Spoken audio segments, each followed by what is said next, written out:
I'm sorry. I didn't know it. I'm sorry.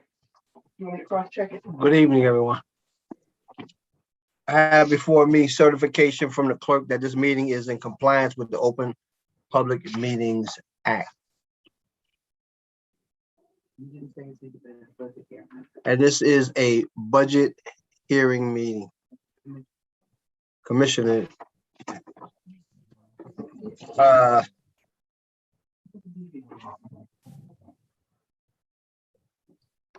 Mr. President, would you like me to take roll call?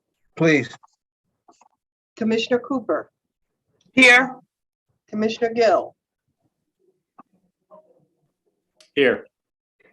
Commissioner Graham, Here. Commissioner Johnson, Here. Commissioner Luciano, Here. Commissioner Mercado, Here.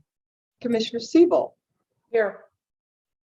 Commissioner Vice President Pomares, absent Commissioner President Richardson. Here. Thank you, Madam Clerk. Let's move right into this. The first item is the Board of Taxation.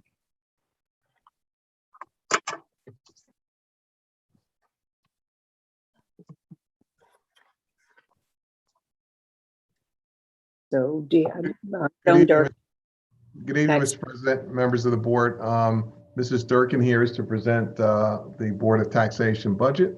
We'll start there. Mrs. Durkin, good to see you. yeah, good to see you. Go right ahead.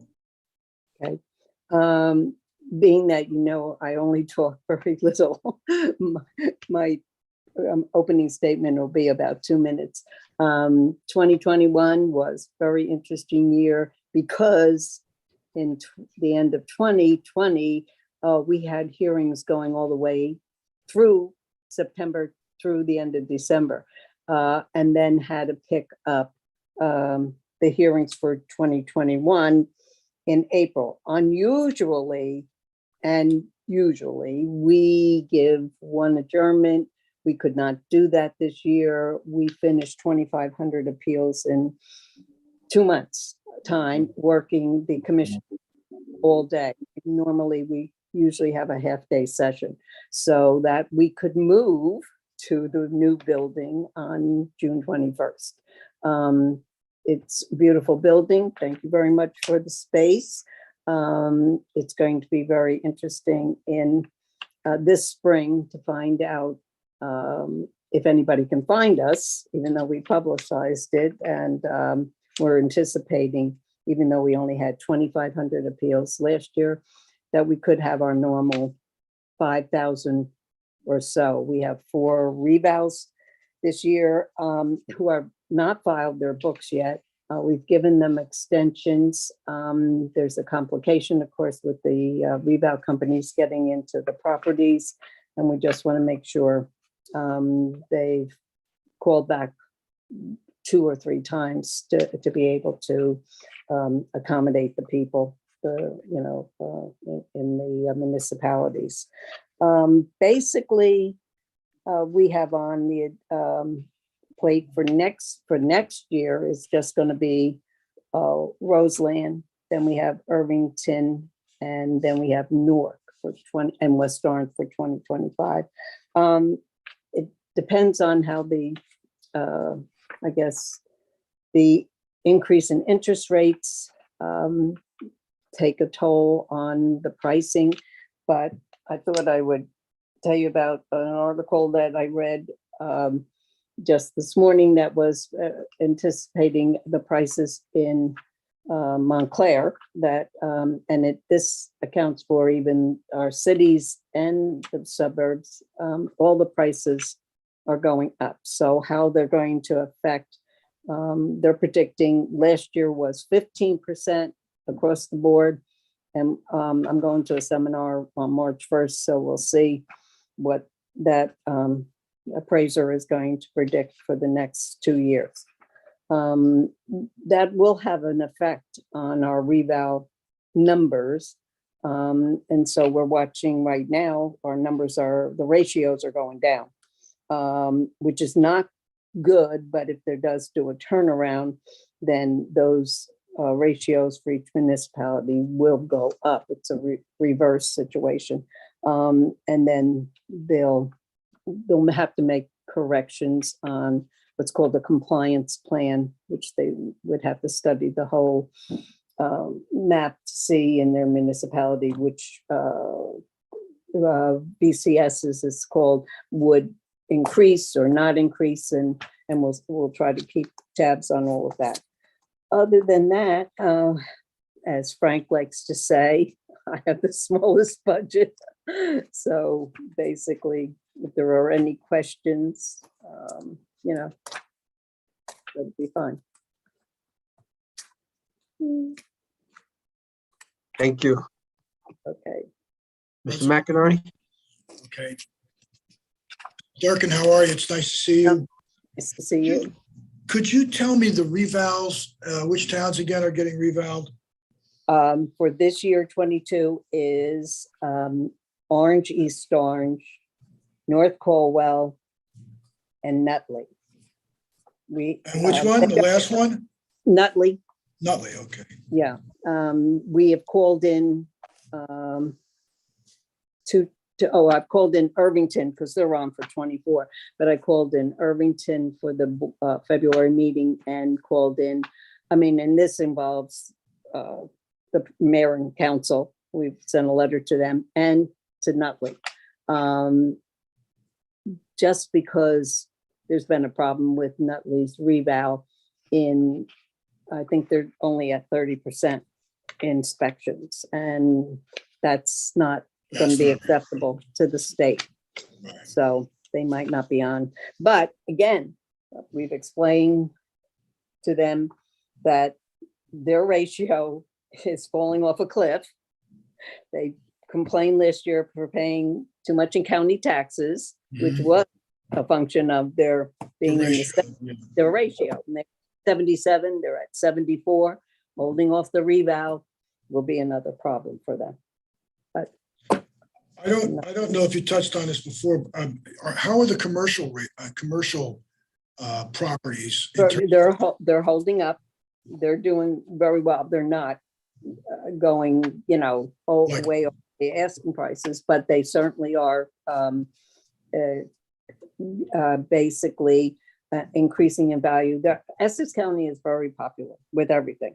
It's going to be a decrease because of New York not coming. They were knocking on doors for people to sell the houses. And there was a scarcity of housing product because the people said, well, I can sell my house for a lot, but where am I going to go? And so therefore that was a stumbling block. And there's not, I think I talked to somebody in one of the smaller municipalities, there was like 8 houses for sale, totally. So it's that way. A lot of where there's transaction is flippers in all the municipalities, just not in the cities. They take houses, they think that the value when they finish the house, they're going to get a lot. And that's created a problem because of course the assessments don't match the value, as it were. And that's what the reason for doing the revals, so that we can catch up on. But in terms of the commercial versus residential, since commercial isn't increasing in value at the same rate, do you see more of a load on the residential side? Probably, the rate, well, it depends on how much commercial you have in your municipality. Of Our course. bedroom communities don't have. Don't have it, Just to give you an example of Glen Ridge, we did Glen Ridge back in 2019. They've already fallen to 84%. That's how popular Glen Ridge is, and they don't have commercial property. So all the burden is on the residential anyway. So we have to be very careful now with that being under the 85, which I would normally be able to order. I have to stand back and say, do we really want to recommend that? We're going to probably look at Maplewood, South Orange, and West Colwell and Cedar Grove. And then I could put Colwell in the mix, but the problem is Colwell did them in 2017, but because Colwell and West Colwell are joint school district, and Maplewood and South Orange, I was able to accomplish doing them on the same year. But we looked at both of them already. I just haven't put the numbers together, but we're probably going to order them. South Orange is at 83 and Maplewood's at 84. Wow. So they're all going to be. Newark was ordered for 2023, but they weren't moving fast enough. When you have 50,000 line items, you can't do that. And then we had the COVID starting in Right. 1920, you know what I mean? It was just too much. So we just have to get the tax maps down there, and they were writing, their law office were writing the RFP. So hopefully, years, but 50,000 line items is a lot, but the further we Right. go from the COVID, the better off we will be, So, Are the residential increases across the board on residential proportionally, or where may not have local buyers? if the house is not in good shape, people are buying them anyway, and whether it be a flipper or homeowner, they're repair, they are improving the property. Buying them. So, and Is most. this something you haven't seen before? I mean, Oh, the no, law I, association- I now don't have to get real estate credits because I've been 50 years a realtor. So Okay, I've been through the ups been and through the this before. So, yes, remember 2008, before that, 2006 and 7, people were bidding everything up. Yeah, And then 2004 too, yeah. Basically, in the 80s, the same thing had happened. And the interest rates in the 80s were 16%. Don't you wish you had that on your Right. savings? Yes, that But impacted. they had to pay that on the mortgage. So you can Right. imagine what that Yes. was. So, no, I've seen it like 4 times, going back and forth. Yeah, with regard to your budget, looks like you had 4 positions last year. One wasn't clerk 1. As I look at the payroll register, that position is filled. Filled, yes. You have 5 positions that are Mhm. 5 positions are filled. One of them Right, you filled last year. right. And your other expenses, so your budget's up for 55,000. That's primarily that extra clerk 1 position. And Right. your other expenses are exactly the same as they were in the Mhm. previous year. So you're right. You have a small budget. It's easy to look at, easy to decipher. And I don't have any other questions other than that, but thank you very much for answering those questions with regard to the reval and the current market. Thank you. Mr. Polavecchio. I don't have any questions. Thank you, sir. Commissioners.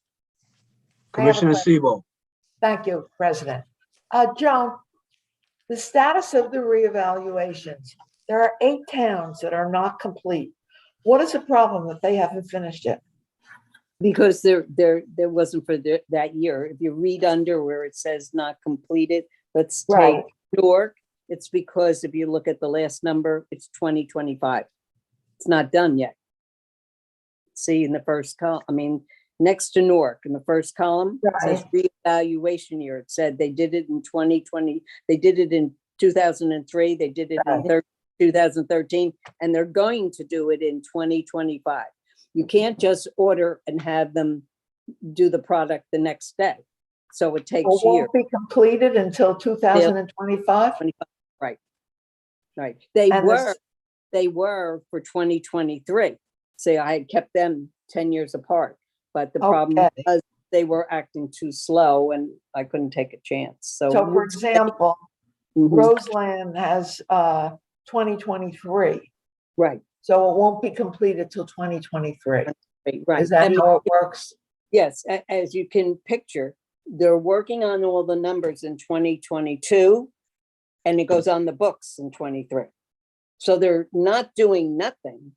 They had to do their tax maps. They had to send out an RFP to get a reval company, sign the thing, and then they have to send all the people out to inspect the properties.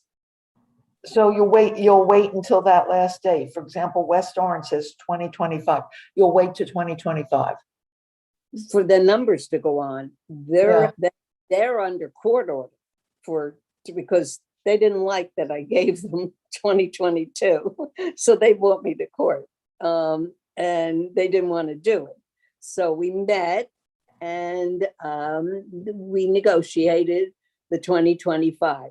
Now, let me tell you, I hope the people in West Orange don't complain, but let me see where their ratio is. West Orange, they're now down to 83.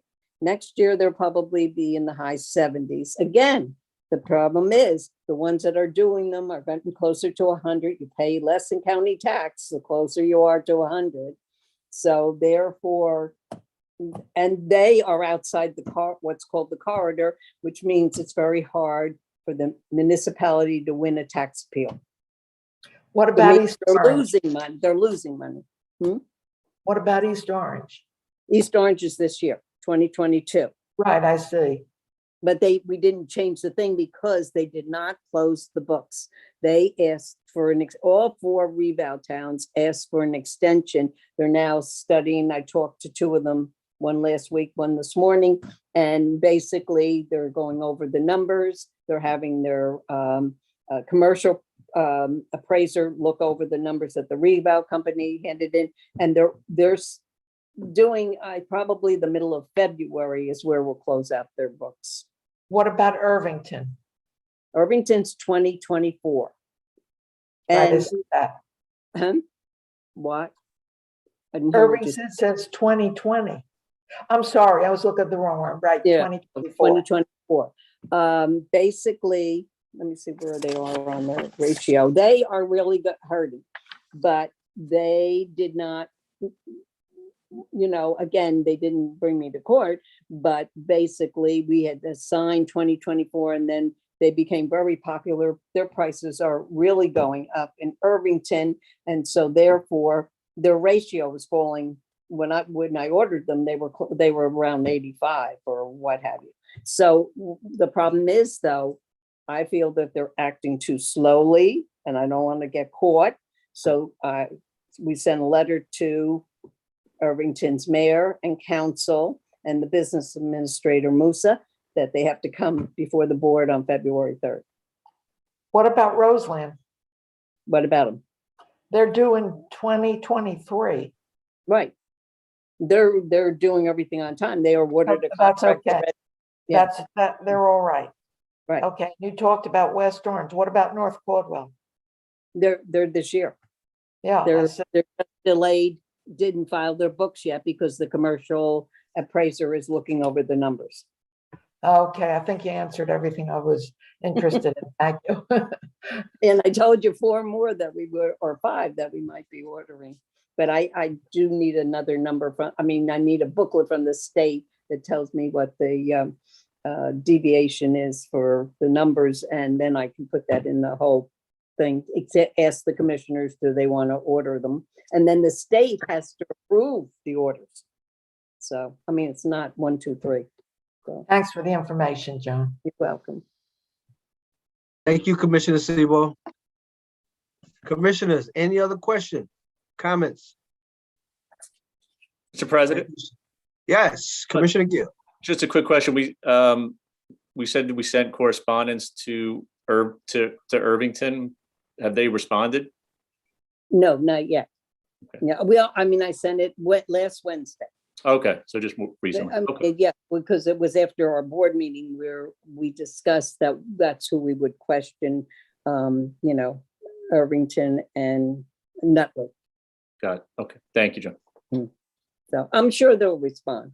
They'll send I already called them in 3 months ago too. And Fahim came, who was very good, but I don't know how much he can move things along. So. Thank you. Mhm. Thank you, Commissioner Gill. Commissioners, any other questions or comments for Mrs. Durkin? Hearing none, thank you so much for that presentation. It was on time, timely, and very informative. Thank you so much. Okay, thank you.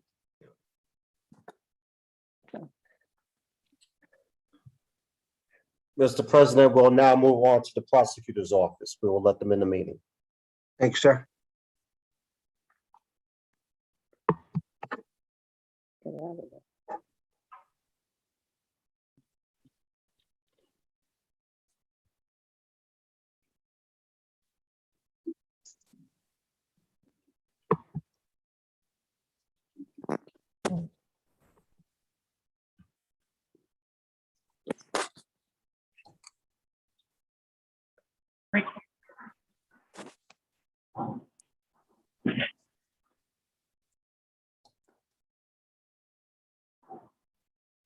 Mr. Prosecutor, you're on mute.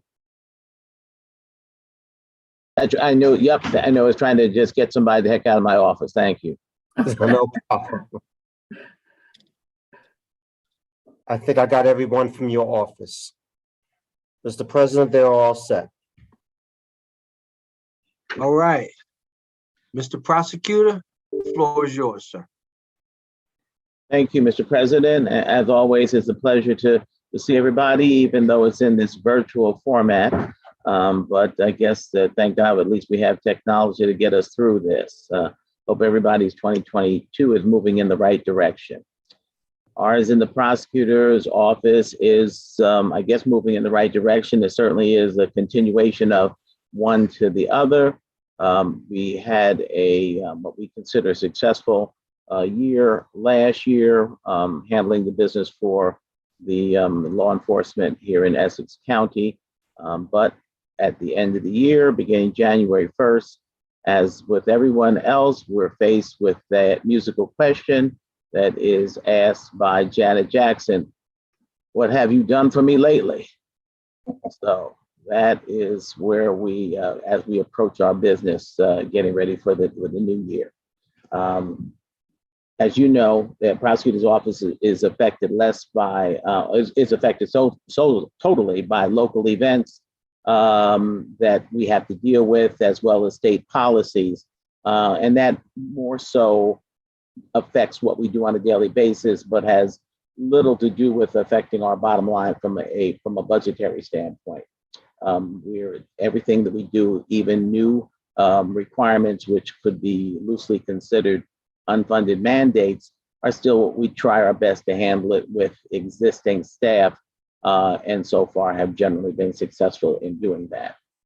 As the future looks, though, one area where we're spending substantial investment is in the area of IT. That is an area that is more and more important in what we do as law enforcement.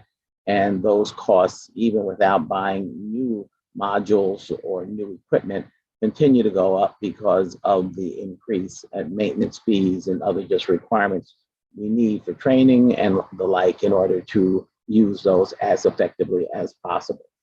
The budget which we have for this year, 2022, as you see, is $41,475,000. The increases are all based on pretty much just on salaries and in terms of budget and contract increases that are static. We don't anticipate anything major going forward that we require an extra expenditure for, or otherwise affecting our bottom line.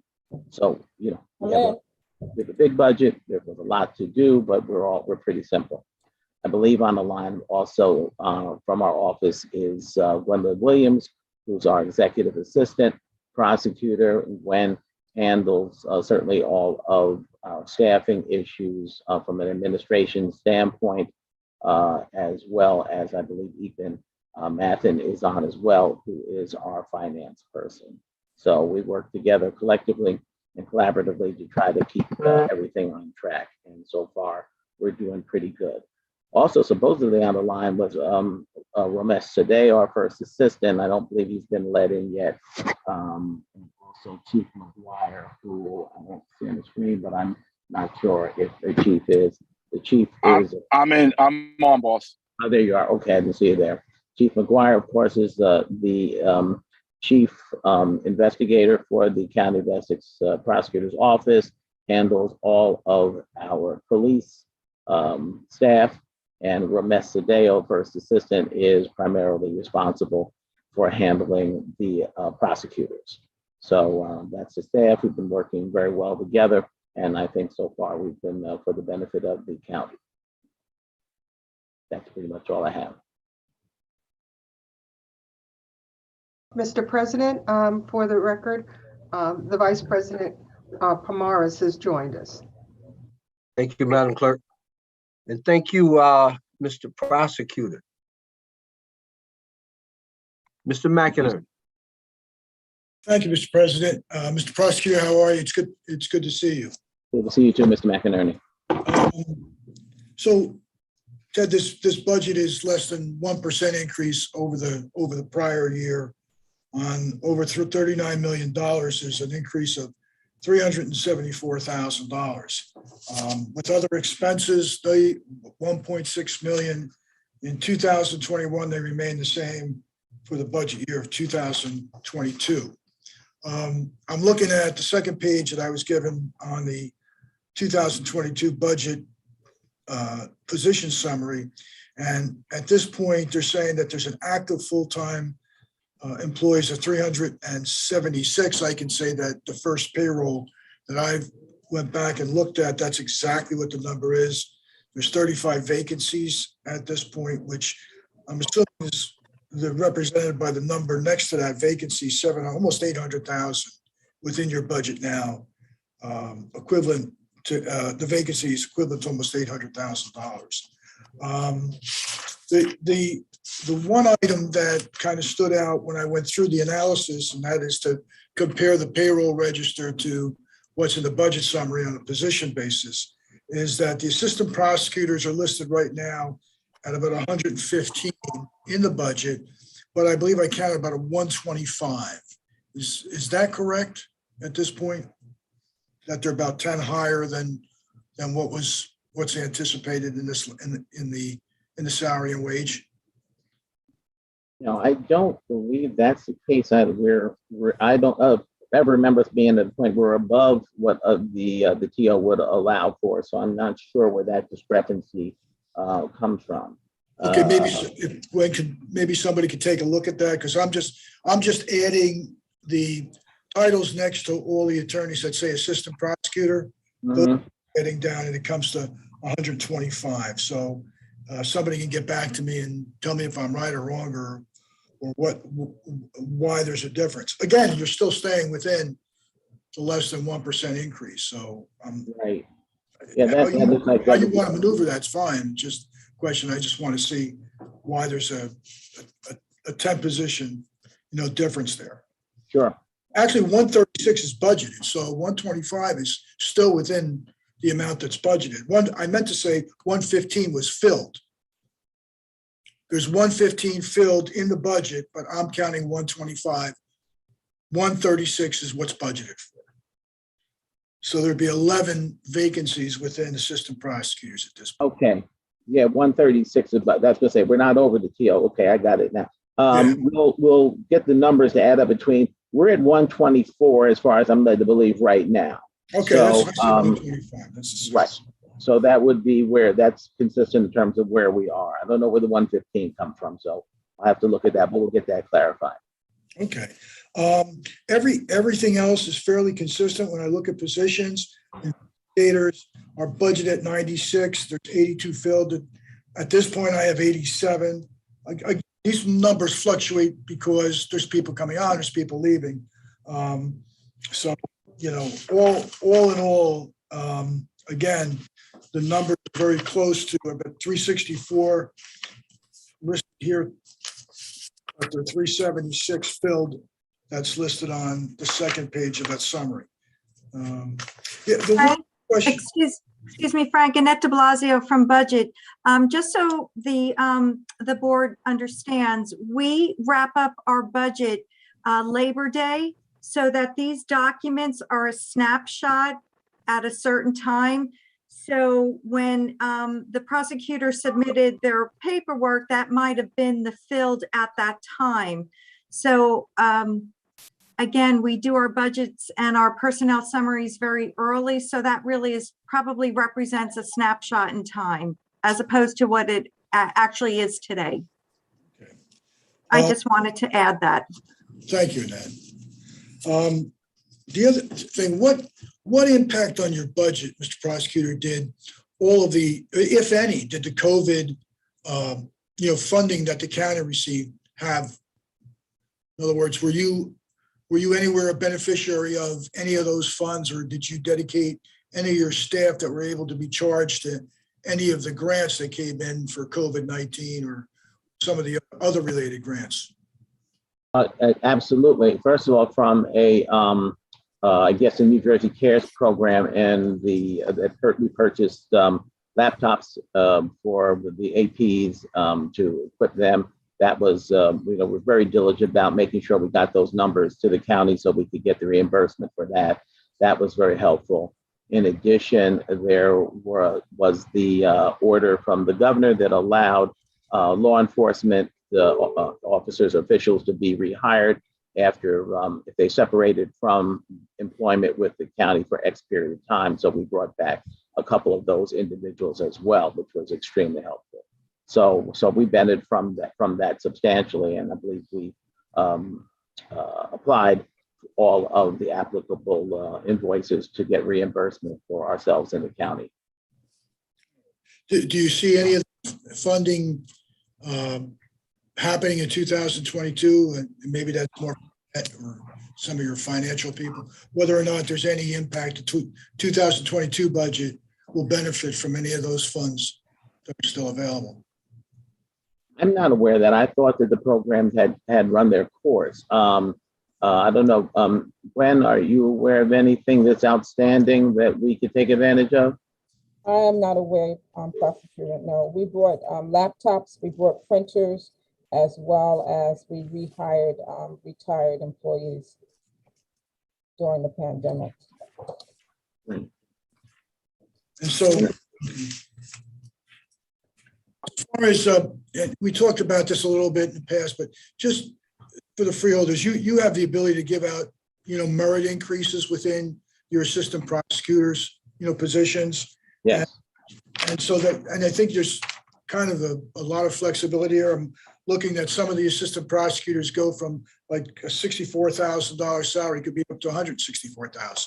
Mm-hmm. Obviously, it's with experience and with seniority and things of that, and more responsibility. But you do have that flexibility, right? Have you been able to fund those needs through your budget in order to try to retain as many assistant prosecutors as you can? Yes, and not only just assistant prosecutors, but also support staff, and the ones we never lose are the cops. The cops are pretty happy. Their contracts are pretty good. Right. But everybody else, we certainly make an effort to try to retain good people. So we are in the midst of making some promotions and some salaries and title adjustments. We've been, Ms. Williams has been working very closely with the county so that we can make sure that individuals are in the proper titles based on the work they're doing from a civil service standpoint. That's going to trigger some increases as that goes on. So that's one thing we're looking at. From an AP standpoint, we're going to make a couple of promotions going on so that individuals who are doing jobs that merit some increases, perhaps going from a director to a deputy chief assistant prosecutor and the like. Well, we are in the midst of doing that as well. So, all of those things are on the table. We work closely with HR and with the county exec's office with regard to those. But as you're saying, basically based on our current budget, we never are in danger of going over what we have, so that we're going to be able to meet our needs with, I think, the budget which you currently have. There's a line item in the budget called assistant prosecutors increments, and that comes to $539,000. Is that's your ability? That's what's budgeted in order to increase those salaries for assistant prosecutors? I believe that's kind of our step program. After X period of time, the APs get increases based on the amount of time they're here, which are steps, which has, while our starting salary is relatively low especially compared to the private sector, the steps are a great program, which allows us to give increases based on the period of time individuals are with the office. So is that structured? Because I thought that was flexible. I mean, is that a merit? Are your increments structured pursuant to a contract, or are those increments based on some assessment of merit? No, those happen on a regular basis. That is, yes, and based on periodically, we get that step increase based on the time.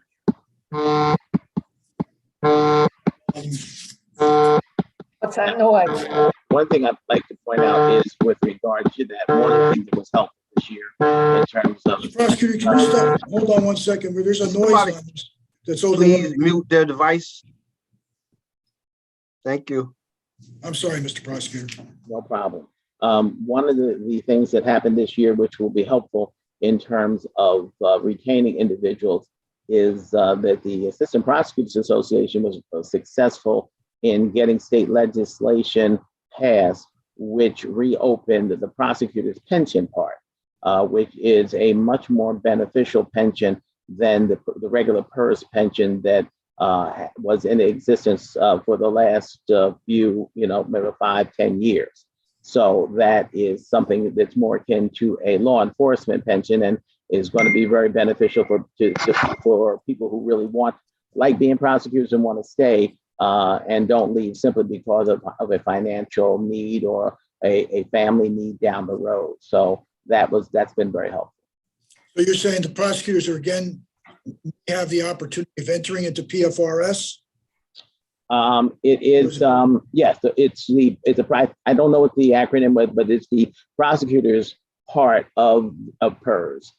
So I'm not sure if it's PFRS. So it's separate from the police and fire pension. Separate from that, correct. I thought originally they tried to break into, when I say break into, it's a poor choice of words, try to get accepted into the PFRS pension system originally. Yeah, we don't want to say the prosecutors are trying to break in anywhere, so that's good. I corrected myself very quickly. So no, it is, and Ramesh, you may have a little more of that than since you were there. We're in the old system. It is not I don't think it's part of police fire, but it's a separate pension system as far as I'm led to believe. Is that the case? It was, yeah. It was in 2002. It came in. We, as assistant prosecutors, our association had lobbied to get parity between the police and fire pension and what assistant prosecutors got. And based on the theory that we worked hard, we were sworn law enforcement that carried badges, etc. 2002, we were granted essentially what they call a 65% pension that would allow prosecutors to retire after 25 years of service at 65%. Those are the two elements that are consistent with police and fire. There's a bunch of other distinctions, but those are the two main things, that you can leave after 25 years of service and that you can get 65% after that. When we had the economic problems in 2010, right, as President Obama was coming into office, all the pensions started, the contribution amounts for pensions and for medical benefits started increasing, and the governor just got rid of that program. I think it was 2009 or 2010 that it was done, and ever since that time we've been lobbying to get it back. And it was I believe we got it back. It was approved by the General Assembly and the Senate, and I think September 26th it was signed into legislation. So we got the 65% pension back. We fought for years to get it in 2002. We had it for about 8 years, and then we fought to get it back again. So as part of PERS, it's called prosecutor's part. It's part of PERS, it's the prosecutor's part. It's different than police and fire, but not the two main components are the 25 years of service and the 65% pension after that time. Okay, so would that potentially increase the amount of pension contributions the county would be required to make if this was something a little bit more beneficial to the APs? I guess so, but we have to contribute more. So, I mean, like yes. someone like me, I've been in the prosecutor's part the whole time. I think 10% of my salary goes to the pension. Wow. So, and a lot of people don't realize that. They think it's just like it's not a non-contributory situation. We contribute. No, it is. Yeah, right. Okay. And do you know how is that? Just I'm curious. Is that pension what percentage is actually funded? Has anybody ever put anything out on the prosecutors? I don't, PRS? I wouldn't be able to give you that. I'm just curious about that. It's irrelevant to your budget. All right. Well, thank you very much. Mr. Prosecutor, thank you. I have no other questions. Like I said, the budget is slightly higher than it was last year by less than a percent on almost $38 million and on salary, 39 million on salary and wages and 6 million on other expenses, which remain consistent with the prior year's budget. So thank you very much. Thank you. Thank you. Thank you, Mr. McInerney. Mr. Polavecchio, No questions for me, Mr. President. commissioners. Commissioner Sebo. Thank you, Mr. Prosecutor. I may not be correct, but it seems to me the homicide rate is higher now than it was. And I'm wondering whether that's because of the COVID. And if it's true, is it affecting your budget? The homicide rate did go up last year, I'm sorry to say. That's consistent with a lot of major municipal areas, Newark included. But from a budgetary standpoint, we're handling that with our current staff. We haven't hired any additional individuals. COVID has made it perhaps a little bit more difficult, certainly more difficult, that Chief McGuire has had to do a lot of balancing with the available squads he has to cover some of those. So we were at the risk of some point having to move a lot of people around because so many were out with COVID. But so far we were able to handle it without really having any other major expenditures. So it doesn't affect your budget in any way? Not materially, no. Thank you, Prosecutor. You're welcome. One point I did want to say, and I know that President Richardson and I have talked before about these, but in terms of hiring, and we've spent a lot of time in terms of interviewing individuals. As you probably know, most of our new staff comes from clerkships, and we've got a good relationship with the judiciary here, and we get quite a few of their clerks that come into our office. And Ramesh and his other APs do a great job at interviewing. In fact, they were doing that earlier today. But just so that you know that we've made an effort and made it a priority that we have an office that reflects the community we serve. And so I'm happy to report that last year's class, we had a very large class coming in of 15 APs in our class in September, around when we normally have people coming in. And a third of that class that came in were attorneys of color. So we're very happy to be trying to meet those needs going forward. Thank you, Mr. Prosecutor. Very well done, very well said. Appreciate all the hard work you guys you do. People don't really understand what the prosecutor and the prosecutor office actually does. And it's a lot of painstaking work. So thank you for your commitment and dedication, and same to you and your staff. Thank you, sir. Commissioners, absolutely. Commissioners, any other questions or comments? Mr. President? Commissioner Cooper. Thank you. I just want to commend the prosecutor's office for doing a great job, especially in this climate that we're in right now, and to encourage you to keep up the good work. And thank you for diversifying that staff to reflect the population that you serve. You're welcome, Commissioner. Thank you so much. Thank you, Mr. Prosecutor. Thank you, everybody. Have a great one. Look forward to seeing you soon in person. Yes, sir.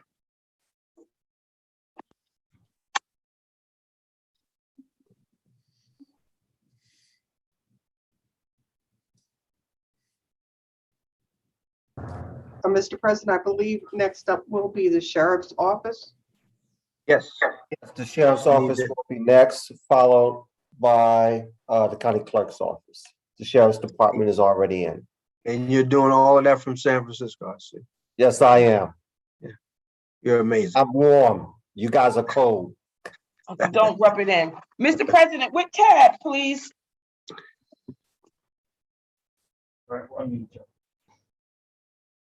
It's tab 9.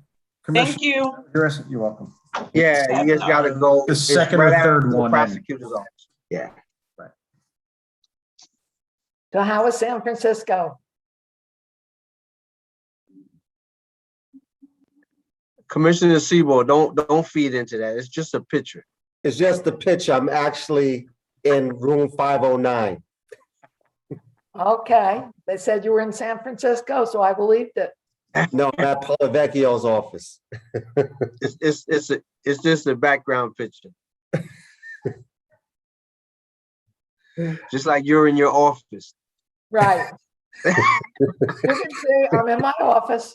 That's right. Okay, we're ready to go, Mr. President. Let's do it.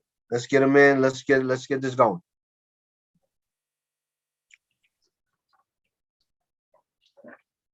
Where's the sheriff?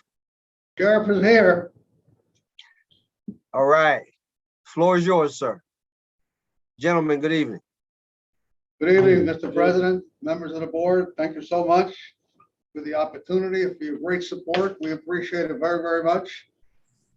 As you know, each year we come before you, before this board, to accept and endorse the budget submitted by the county administration, our county exec, Joe DiVincenzo, to the board for approval. In our annual presentation to the board, we normally speak of how the county of Essex has been transformed during the county executives and this board's tenure into a destination for families to visit our first-class parks, recreation facilities, or one of the best zoos in the nation. We always applaud the men and women of the Sheriff's Department for keeping these facilities and destinations, of course, pristine and safe for all to enjoy. This year, Essex County remained a destination, of course, as it always has, but it became a destination, an additional destination for a different reason. Essex County was a destination for COVID testing, as all of you know, and for COVID vaccines and for food drives. As of course, all of you know, with your approval, we are the Essex County Coordinator for Emergency Management. And our Emergency Management Office is extremely, extremely busy under normal circumstances. This year, though, has been unprecedented.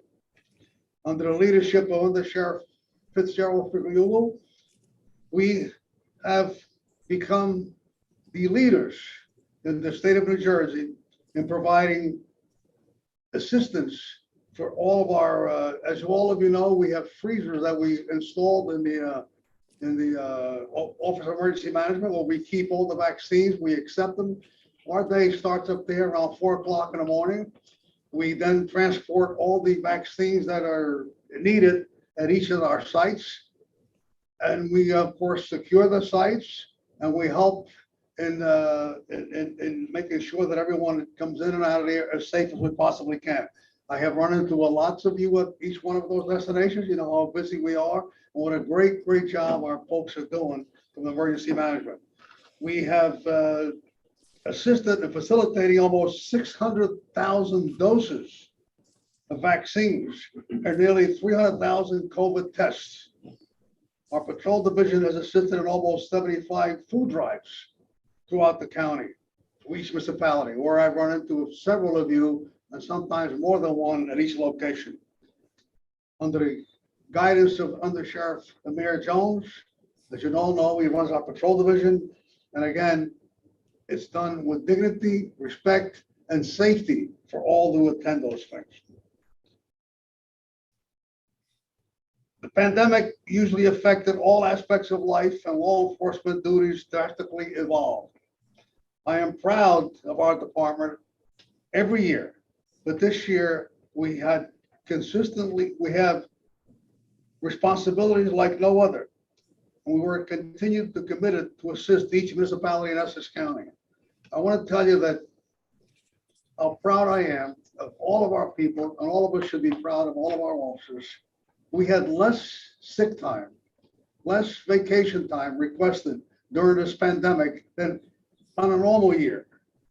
People showed up. I'm fond of telling you, and all of you know, that some folks are capable and able to work from home.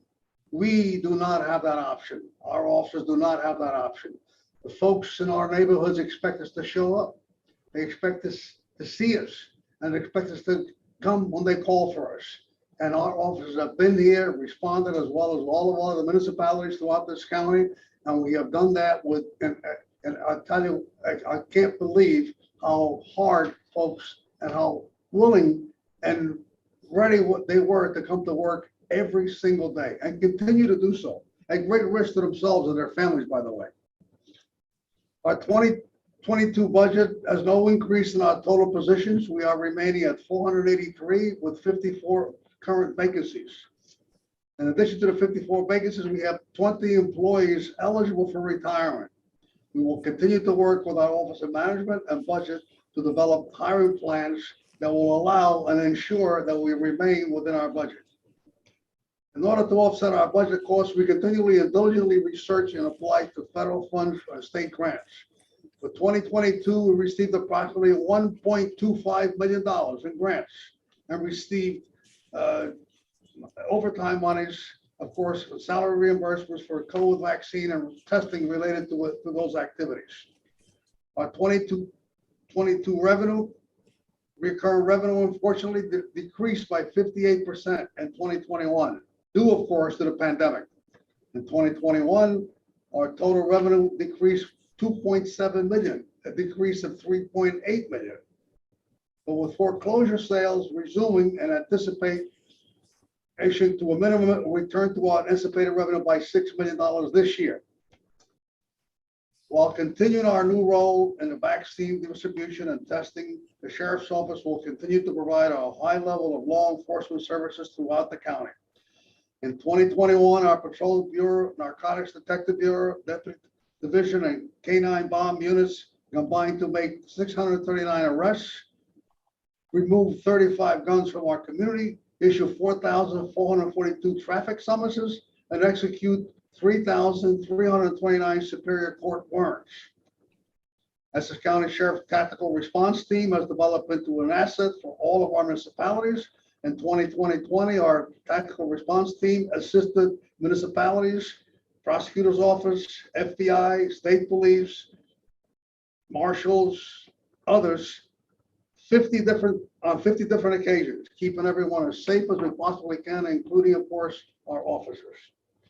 This service offered the Essex County Sheriff's Office keeps our public and first responders safe by performing high-risk functions and require special training.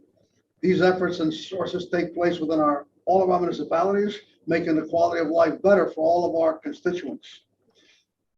In addition to these achievements, our constitutionally mandated court responsibilities started to resume procedures that were greatly slowed by COVID. Under the able guidance of Under Sheriff Gonsalves, we are now almost at full bloom with our courts, and we'll continue to make sure that we have folks come down and be as safe as they possibly can be. As we hopefully enter the pandemic stage of COVID, we hope to return to our new sense of normal. But as a result of the Essex County Sheriff's Office has evolved into an organization that extends well past routine law enforcement and OEM functions, and will be ready, as always, for many new challenges. I want to especially thank our Chief Spangle for leading our efforts in this area. And as again, with all our executive staff, everybody does a great job, and we couldn't ask them to do anything more. I'm so pleased and honored to head this special law enforcement agency that's one of the best in the state of New Jersey and recognized as so. And I appreciate the great support that we receive from all of you. Thank you very much. I'm ready for some questions. Thank you, Sheriff, and thank you to the Chief and the Sheriff. We appreciate all the hard work you guys do. Mr. McInerney. Thank you, Mr. President. Sheriff, welcome. I'm just looking at your budget from a salaries and wage standpoint. I'm noticing you're actually taking a decrease in 2022 by about $300,000. And I guess the question is, it may be obvious, but I'm just trying to understand this. Do you have salary increases in here for contractual obligations that may take place in 2022? And No, the status of the, at least, okay, you do not. No, Those- I believe those might be budgeted elsewhere. Okay, correct. is that correct, Mayor? That they're budgeted elsewhere? Yes, their budget, management budget, park them elsewhere. Okay, all right. So that has no impact on. Can you just give us a status on where the contract is now for the sheriff's officers? It's, they're not, the contract is, negotiations haven't begun yet. I believe there's a court case that's going on right now that has been assigned to an arbitrator. I believe there was a point of contention was the health benefit contribution. So it's before an arbitrator. The first arbitrator actually passed away prior to it starting, so it delayed it. But that has to be adjudicated or decided by the arbitrator before the negotiations can resume. And how, where are we in terms of years on your contract? When was the last complete contract? 17, December 31st of 17 it expired. So we're talking about 2018, 2019, 2020, 21, and now 22. So that's five. Contract for 5 years. Okay, so then I guess I'm going to be asking, and I've already discussed this with Hassam and Annette, that there is I believe there's a reserve set up. Annette, do you want to say anything about this at this point, or some level of funding? Frank, at this time, I'll defer to Hassam to answer. Good evening, Hussam Mohammed, County Treasurer. We have on reserve some money for an anticipation of settling the contract. We're using the same percentages for other settled contract as of right now, and we have a reserve for an amount of $15 million to be used for salaries plus all the taxes and the pension. This is But that's for other contracts as well that have yet. This is for all unsettled contracts, yes, So it's not just exclusive to the sheriff's department, including the sheriff department. but it's not exclusive to the sheriff's department. It has other requirements that needs to fund.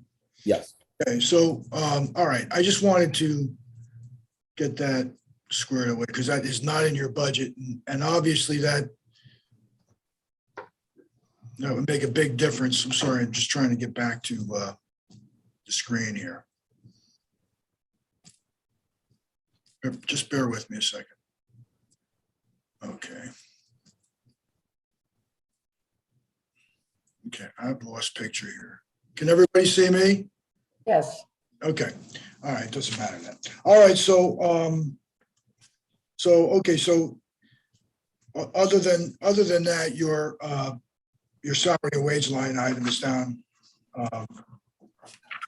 It's really the same as it was in the prior year. Before I move on to just some of the details there, can you go back through your revenues again?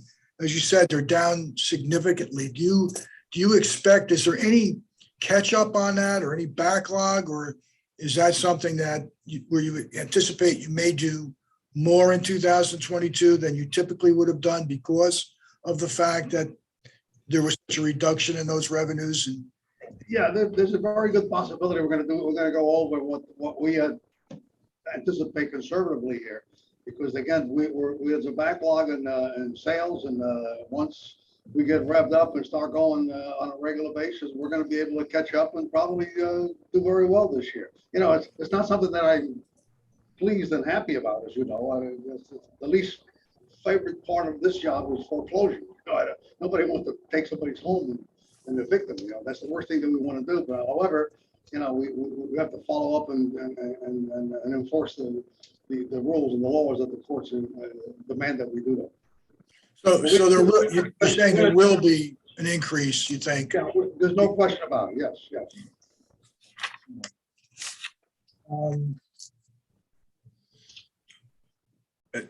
Can you give us a little bit of a rundown as how the COVID money, the grants from COVID-19 and some of the other grants that came in later in the year had an impact on your budget in terms of helping you save, being able to, not so much save money, but being able to charge off some of your expenses to areas that really weren't part of your responsibility. It didn't have any impact on our budget because, again, everything was reimbursed, whatever. Well, in fact, there's still some monies out there. We haven't been reimbursed for everything yet, but everything has been reimbursed through the CARES Act and, the Counties Act and the administration and making sure that we are made whole. We have no problem with that. It has no impact, had no impact on our budget whatsoever. Well, I mean, when you say it has no impact, what if you're able to charge salaries and wages off to a grant that didn't exist in the prior year, wouldn't that have some impact on your salary and wage appropriations? I mean, the fact that, like if there were food distribution lines and sheriff's officers had to be there, that typically wasn't there. Those salaries and wages, I'm assuming, were charged off to those grants at that point in time. So it might have had some impact on it in the sense that Again, the same numbers is what you're saying, but. Same, but the impact will be minimal. Okay, thank you. There's something called a chargeback from a hiring grant for $1.4 million. What's that? A chargeback? That was from the prior year? And that's a compilation of numerous grants. We've been awarded over the last 5 or 6 years 4 cops hiring grants. They each are $1.85 million.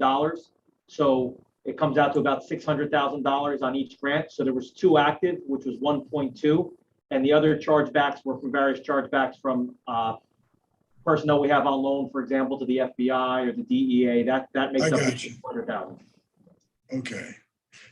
And how was your overtime last year as far as staying with the budget? Looks like it was well within budget. It was. How's the hiring going? I mean, every police enforcement department is having problems hiring. Are you running into any of those situations, Sheriff? No, we work with the administration, work with us, and they were very generous this year. We were able to hire half of our folks last June, and most of them in the academy right now. And right now, we're in a process of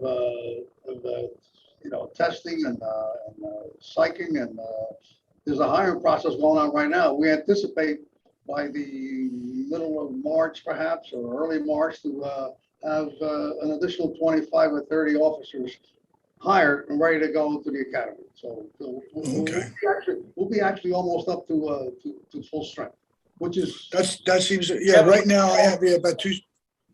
I'm sorry, Sheriff, I didn't mean to interrupt you. I didn't hear that. It's at 276, so 25 more will put you right at the 300 number, which is correct. Yeah, so that's good. Everything in here in terms of the numbers of positions that I looked at in relevant in comparison to the payroll register was almost spot on. I'm assuming not a lot has changed since you looked at this. As Annette de Blasio said, these numbers go back to roughly around Labor Day. So what I'm looking at is that these numbers are pretty much, I think there's 440 listed here in the payroll register is 445. There are some positions you said earlier that you were hiring back some sheriff's officers to supplement those that retired. You were able to hire back. How many did you hire back, and how long do you think you'll leave them on if they're still on? How many did we hire this year? Is that what you're asking, Frank? Well, yeah. How many are on? And are there still officers on now that came on an hourly basis? We didn't. No. We didn't have anybody come on an hourly basis. These were all new hires to replace retired officers. Okay, so there's no retirees, much like some of the where I saw. We had one when Governor Murphy rescinded, I believe it was Executive Order 119. I might be wrong on the number. When he did that, we had one person that was on due to that executive order, and he was taken away from our budget and severed. Okay, so again, just to kind of recap, we're looking at outside of the contract reserves that we discussed earlier, and the need for 5 years of having some money available for that. Your budget is actually less than it was in the prior year, and your expenses are Actually the same, but maybe a little bit higher, a couple $100,000 higher than they were in the prior year, what was budgeted. So given that, the only other thing where we talked about the vacancies that are listed here to get to the salary and wage number that's appropriated shows about $3.3 million worth of vacancies included in that. So where are those vacancies now? Are they basically in the sheriff's office, the sheriff's officers? The majority, yes, 20, I would say. About 25 positions or so? A little bit higher because a few officers have resigned or retired since that snapshot. But Okay. I would say about 65% is in law enforcement functions. Okay, all right. Great. Well, thank you very much, Sheriff and Mayor. I really appreciate your time. All right, Frank, thank you. Thank you, Mr. McInerney. Mr. Paulovecchio. Nothing from me, Mr. President. Thanks. All right. Commissioners, Commissioner Sebo. Thank you. Sheriff Fontoura, I have a question and a compliment. You referred to the officers who are taking care of the vaccination sites and those who are coming for food. And I just want to commend you for all the officers who are working at these sites. I have received so many phone calls about how wonderful they've been and how accommodating they are. And when people come who need assistance, there is no problem. They immediately help. So I would like to commend you for that. And I would like to ask you, does the CARES Act supplement the salaries for all those officers who are putting in all of those times at these sites? It doesn't supplement the salaries, it pays their overtime. That's what it does. It pays for the overtime, which is significant. It pays for the overtime Correct. and it takes care of it. Yes. Thank you. And they're doing a great job. They really are. Thank you very much. Thank you. Appreciate it. Thank you, Commissioner Sebo. Commissioners, any other questions or comments?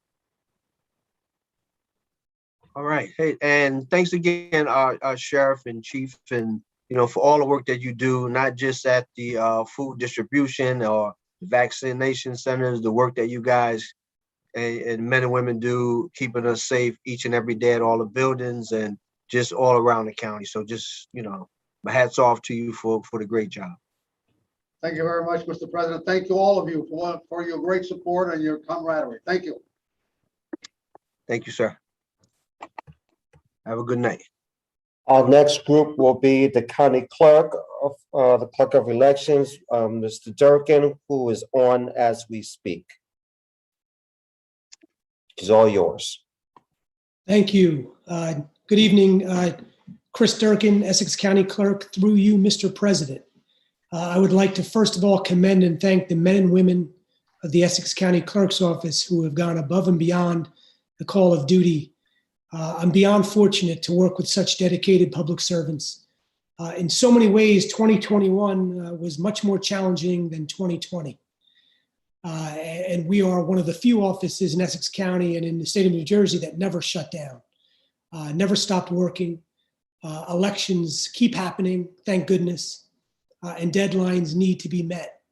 I want to thank you, the Board of Commissioners, for your dedication and support in making the election process fully staffed and budgeted. I want to thank the administration, County Executive Joe DiVincenzo and County Administrator Robert Jackson for all of your support in this process. Our budget is straightforward. Our staffing level remains flat with 22 employees. Our elections budget remains flat. We are a revenue generating office through fees generated through passport applications, notary swearing-ins, county identification cards, business registration, construction liens. We generated more than $175,000 in revenue in 2021. In 2021, we started back our outreach program. We go out to Verona and West Caldwell and South Orange and Maplewood, providing passport and notary services on weekdays and weekends. One point of note as far as passports go, there's been a $20 increase in passports for both adults and children. And the federal government actually did that. They announced that on Christmas Eve to be effective the day after Christmas. So no one could, come in before the increase and make out on the previous fees. As far as I just wanted to touch base on real IDs. I know this isn't my department, it's motor vehicles, but everyone knows about real IDs, which is a more secure identification driver's license. Instead of the 6 points of identification, you now need 8 points of identification if you want a real ID. The requirements for a real ID, where you were going to not be able to fly domestically without a real ID or a passport, was scheduled for October of 2020, but because of the pandemic, it's now May of 2023. So beginning in May of 2023, so about a year and 4 months from now, you will not be able to fly domestically without a real ID or a passport. So that's important to know. The election process has become more involved. We begin earlier and it takes longer. It's not like the old days where, the election process would start a few weeks before election day, and then you knew all the results on election day, on election night. Now we must mail out vote by mail ballots 45 days prior to election day. There's early voting now. There's ballot curing, which lasts 12 days after election day. And the county clerk doesn't need to certify election results till 18 days after election day. So that's a pretty long process that we have to go through. And it's no, instant gratification of finding out results, are no longer available, especially with close races. We have a busy election cycle this year in 2022. Beginning in about 6 weeks, we have an election in Montclair for 2 school board members. Montclair went from appointing their school board to now electing their school board. That first election for Montclair School Board is on March 8th. There's also a ballot referendum, school referendum for bonding for Essex Fells School Board on the same day, March 8th. There's school board elections on April 21st for both Irvington and Newark. Our primary election is taking place on June 7th. We have an unusually small ticket for this primary election. We have Congress. There's only 3 congressional districts. We had 4, now we have 3 congressional districts. Congressional districts 8, 10, and 11. County executive is the only countywide office on the ballot, which is unusual. It would have been county surrogate also, but since Ted Stevens, our surrogate, left to be prosecutor, that started a whole new cycle for Al Tariq Kenny. So, and then also county committee, those local races, and then there's no county committee because county committee is not till 2024. So it's Congress, county executive, and local races, very small ticket. As far as the general election, West Orange has their nonpartisan election for May and for mayor and council on the November ballot. They switched their election from May to November. As far as the May elections, this is where our big cycle is. We have Newark, mayor and council.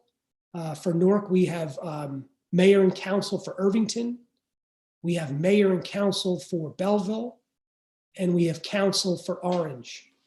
So that's a big May 10th nonpartisan election cycle there.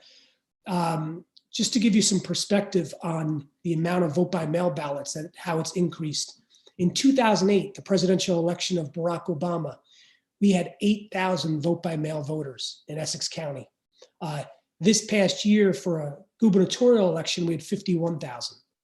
As you know, in 2020, everyone voted by mail, so we had 342,000 voters voting by mail. The biggest turnout in the history of New Jersey took place in 2020. So, I appreciate, again, your support and everything that you do for the people of Essex County, for the election offices. one great aspect to the election process was budgeting, because the last 2 years, the elections have been paid for out of grants. The whole election process, all 3 election offices paid for by federal grants, paid for by Facebook grants, paid for by state grants. So that's been a real bonus. You know, the work has increased, but the budget was taken care of by grants. So that was a real true benefit to the people of Essex County. So I'm here for any questions that you have, and thank you for your time and consideration.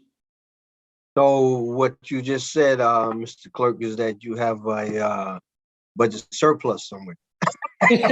Don't answer Not that. me, Essex County does. That's right. Not me personally. Mr. McInerney.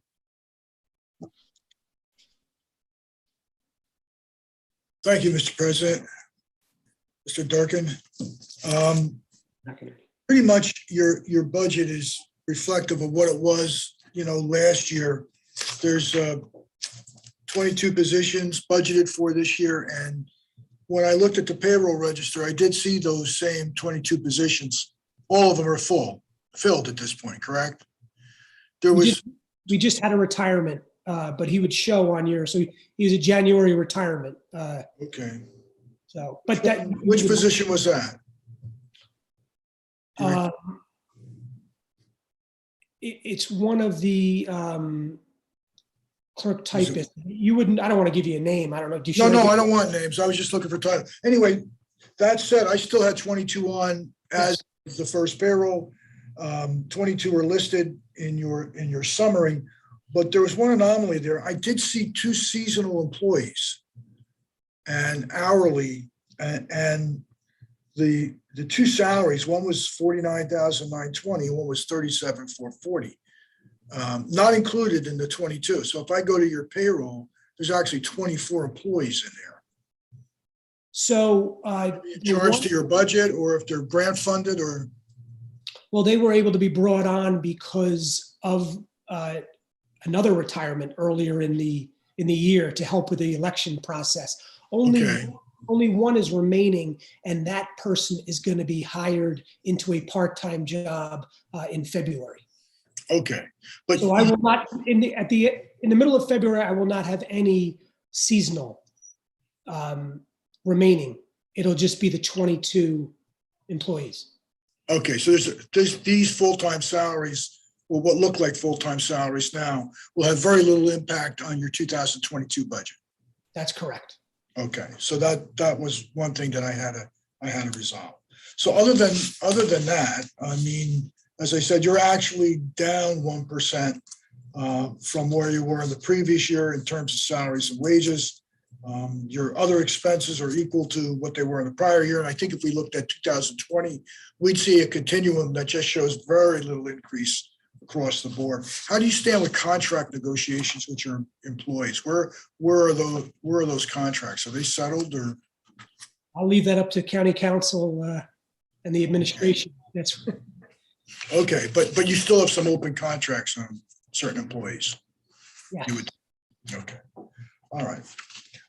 Just go back, Chris, again on the revenues. It was like 100. You said about 150 or whatever it was that came in this year. Is that something? Was there any impact on those salaries based on COVID, or did you not? Well, yeah, I would say if you look at 2019 revenues, we were at about 240,000. Yeah, it was higher. Yeah, it was higher. And now with COVID, the lack of outreach. Actually, I'll tell you this: there's a real issue with passports. And people not traveling, right, or not requesting passports, but the people who actually did had a long wait. I mean, 3-4 months minimum to wait for their passports to come back. Had to get Congress involved, our Congress people who were very helpful, but it was very difficult because of staffing issues. All of these federal offices were decimated, and thousands of applications stacking up, and they were not able to handle it. So there was a big decrease in travel, which hurt our revenue as far as passport revenue. I don't have any other questions, Mr. Durkin, but thank you very much for answering those, and that's it. Thank you, Thank sir. Thank you, Mr. McInerney. Mr. Polavecchio. No questions, Mr. President. All right, thank you. Commissioner Sebo. Thanks. I would like to commend Chris Durkin for all the work that he does as our clerk. You know, I'm a pest and I ask him questions all the time about elections. And I always get a prompt answer. He is so good at it. He does such a wonderful job at what he's doing. And we're very, very fortunate to have him running the elections because he is always competent at what he's doing. And I want to commend you for all the work you are accomplishing, Chris. Thank you. Thank you, Commissioner. I appreciate it. Thank you, Commissioner Sebo. Commissioners. Mr. President. Commissioner Cooper. Thank you, Mr. President. Clerk Durkin, I have two quick questions for you. What's the turnaround time now for passports? Oh, it's gotten a lot better. For standard, it is 6 to 8 weeks. And for expedited, it's 4 to 6 weeks. To pay a little more, 4 to 6 weeks turnaround. But I would expect those times to increase in the springtime with spring break and with people thinking about traveling for the summer. But right now is the best time to apply for a passport. Okay, because I need to get my kids. How much is the fee now? You said the fee changed. Yes, so the fee for a child was $80 and now it's $100. The fee for an adult was $110, now it's $130. So each, a child and an adult, went up $20 each. Do we need to get new applications or the old applications are fine to use? The old applications are fine. All right. Another question. Did you say earlier that you anticipate that the number of citizens doing vote by mail ballots is going to remain high the way that it was? So do you expect more? I think you said average traditionally you've got maybe 8 or 10,000. The other year you got over 50,000, and naturally last year you got a couple 100,000. So do you expect that to still mean at a high level? Yes, I expect it to increase with every election and with the ease of voting by mail. And I just said, in 2008, I compared that election, the presidential of 2008, where we had 8,000 vote by mails, and then 2009, the legislature and the governor opened it up to where everyone could vote by mail without an excuse. It was no longer absentee voting. Vote by mail was equal to going to the polls. So that increased it exponentially. And then also the law in 2018, which brought the voters from 2016, 17, and 18 who voted by mail all into the forever vote by mail file. And that's another thing. They added on the application, the governor and legislature, a box that you could check that you want a vote by mail for all future elections. It used to be, you had to do it for that calendar year, and it was limited. Now with all future elections, it's increased the number, and it will keep doing that. Oh, wow. All right. And so I want to thank you and your staff for doing a great job with the elections during COVID. You guys have done a tremendous job with keeping things moving forward so smoothly. I also forgot to commend the sheriff office for doing a fantastic job, especially now with COVID. When I was up there a couple of weeks ago, I had my 6-year-old didn't want to take his COVID shot, and one of the officers were kind enough to help me wrangle him. And I wanted to thank the sheriff and his staff for doing a fantastic job up there. So thank you, Clerk Durkin. Thank you, Commissioner Cooper. Thank you, Commissioner Cooper. Commissioners, any other questions or comments?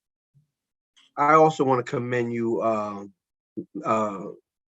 Mr. Durkin, for your efficiency and your competency and just your overall knowledge of the job and what you do and what it entails. I mean, I asked you a question and you have the answer. It's all right up here. It's amazing. You don't have to go look it up. You actually know this stuff, and it's a joy to talk to you or to talk to anyone who really knows their job and really has that information at the ready, right at the speech. Appreciate all that you do. Thank you, President Richardson. I appreciate it. Yeah. So I don't have to go to the post office to get a passport, is what you're telling me. That's right. Yeah, please come to us. That's right. Please come to the county clerk's office. On my way. Thank you. Thanks. Mr. President, Commissioner Gill. thank you. Thank you so much, Mr. President. Again, I would echo the comments of my colleagues about the job that our county clerk's office did over the last 2 years, and it's upheld the standard of excellence that's second to none in the state. Just two quick questions for you, Mr. County Clerk. First, on the local election that you spoke of, the special, I guess, election to be held in Montclair, when would the what would the universe of vote by mail applicants be for that particular election, and when would those vote by mail ballots be mailed? Great question. Great questions. So Commissioner Gill, the ballot drawing is taking place this week by the Montclair Board of Education. Once that ballot drawing happens, the ballot is designed, because then we know, obviously, the order.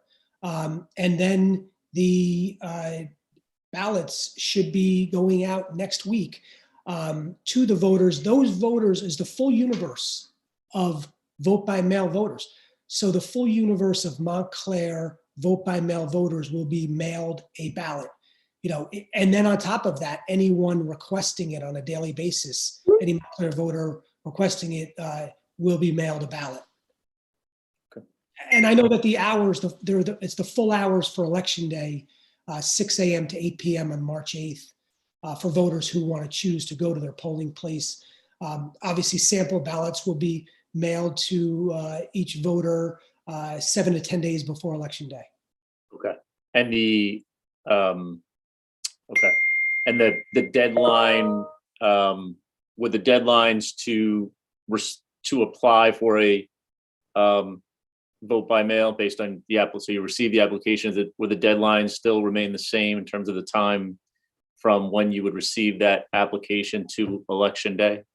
Or That's correct. Yeah, I that's guess in a convoluted way, what would be the benchmarks under this compressed time frame?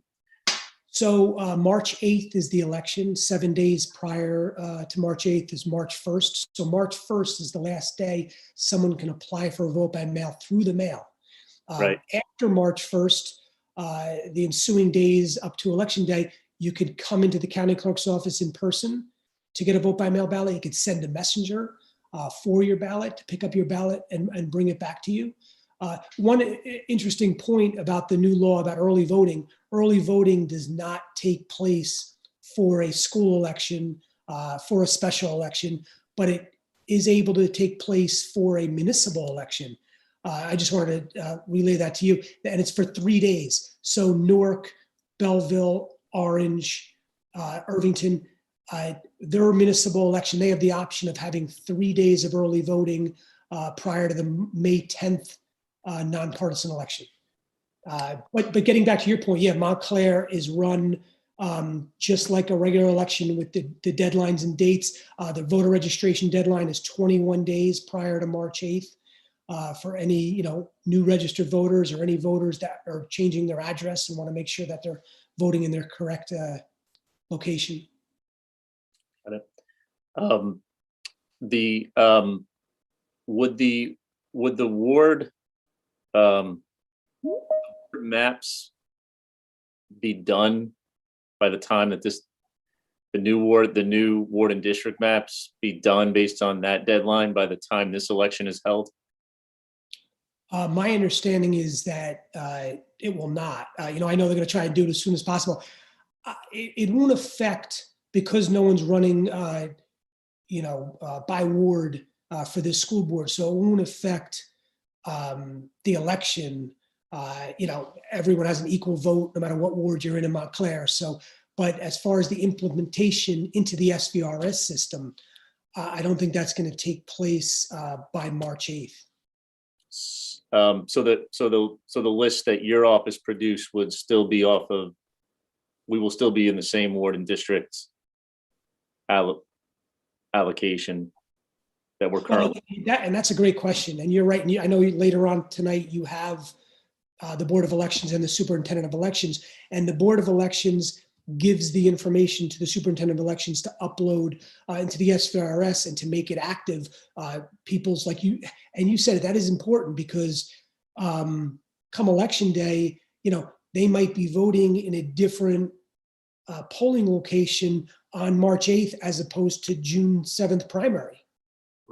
Right. So, and that needs to be made clear to any of the municipalities that had ward changes. Those voters have to be notified, should be notified, in writing of that change, because we just can't rely on the sample ballot. Most people don't read the sample ballot and realize that their polling location changed, that their district changed. So they should be notified ahead of time. Great. Thank you. And thank you and your office for the mailing that you did to try to educate the electorate about this upcoming election. Thank you, Commissioner Gill. Thank you, Commissioner Gill. Mr. President? Who's speaking? I am. Oh, Madam Clerk. Mr. President, next up, we have the Registrar of Deeds and Mortgages. My question, Mr. President, is we are scheduled after that presentation for a short break and a 30-minute break. Do you want to take that break as planned, or do you want us to continue through with the agenda? So let's see how long the surrogate take. Yeah, no, we're gonna take the 6 o'clock break. 'Cause I need to break at 6. We don't necessarily have to take a whole half hour if that's amenable to everyone. We'll cross that bridge at 6 o'clock. I'll ask the question as we get closer to 6. The reason why, Mr. President, is that if we're going to take a shorter period of time because of the schedule, then we would have to reach out to the presenters to join us earlier. So that's why I'm asking that question now. If we're going to stick to the schedule, that's fine. We don't have to do anything. But if we're going to change it by shorten a break, then a member of my team will reach out to the individuals on the agenda. Okay, as we get closer to the 6 o'clock hour, Lionel, what is that you have there, man? Man, I'm trying to eat, bro. I see. So he's taking an earlier break. Okay. Let's, Madam Clerk, let's just move into Register and Deeds and let's get them going. They are actually on the line and they can turn on their cameras. Thank you. Excellent.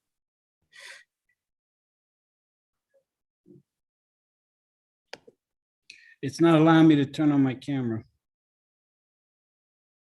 It said the host has stopped You it. were on just before, Juan. Yep, I know. I saw you There we go. before. Where? Okay, now you're good. Okay. So my name is Juan Rivera. I'm the Essex County Register. Good evening, everyone. Good evening, President Richardson, Vice President Primaris, and the entire Board of Commissioners and distinguished guests. I have two people joining me tonight under, that would be our accountant, Kimberly Hattrack, and our administrative assistant, Fernanda Campello. I want to just thank the administration and the Board of Commissioners for their support over the last 2 years. And I also want to thank the Board of Commissioners and their staff for allowing me to come up early so that I can celebrate my twins' birthday today. They turned 14 years old. So I told them I would give them a shout out. They also asked if I would be on News 12 like Joe D. I told them no. So, you know, that was kind of a downer. But in all that, I just want to wish everyone a healthy and happy 2022. As far as our office, I'm happy to report that our office had a very good year in revenue for 2021. We exceeded our goal of something shy of 14 million. I think our goal was 13.9 total. And we were able to exceed that, and our total revenue was slightly over 19 million for the county. This year, our goal for 2021 is a little more ambitious than it was our goal for 2022 is slightly more ambitious than 2021 at a total of little over 15 million, 15.3, I think, to be exact. I could get you the exact number. I would definitely have to highlight our team that's done an outstanding job over these 2 years that have been very trying with the pandemic. And, they've been able to continue to serve our residents effectively and efficiently. And I'm truly proud of the work they've done and they continue to do. That being said, we've submitted the budget. We have a flat budget. I do want the records to reflect that following the instructions of the Office of Management and Budget, Kimberly did not add the salary, the union increases, as the county does have a separate line for our salary adjustments. That being said, I wanted to again wish everyone a happy new year, but that was my my intro, my report. If you have any questions, I can handle any questions you may have. Thank you, Mr. Rivera, Mr. Register. Mr. McInerney. Thank you, Mr. President. Mr. Rivera, nice to see you. Good to see you, sir. Looking at the revenues again, I know you made mention of them, but there is such an amount collected way over what you had anticipated in last year's budget. So if I'm looking at it correctly, it was 16,381,000 when 11,450,000. Can you explain that again? Why that was so high? Why you were able to collect so much money that year in 2021? 2021, we had some pretty big properties that were sold. So I think April was one of our largest months. And again, it's market driven. And I have to, again, applaud my staff to be able to produce and push all that work through to make sure that we can collect the revenue. So it's a lot of market driven activity, but our staff was able to get that through. We were just on a call Thursday or Friday where there's some counties that are still recording work from Thanksgiving, right? So their revenue, they won't see for 2021 probably until March, April, or whenever they do it.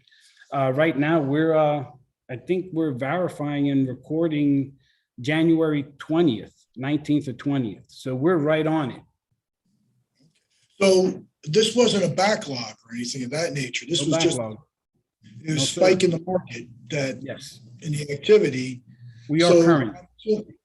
Okay, so I'm assuming that was all the 16,381,000 collected was all 21 business. Okay, none of it was applied to prior years. I mean, outside of small amounts. None of it.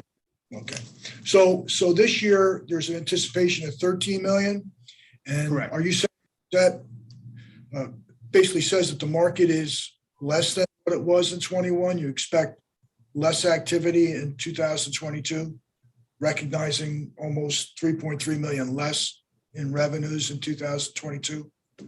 Well, I think that's just a conservative number. Okay, all right, right? All right, fair enough. Fair enough. So you may anticipate doing more. I would love to do more.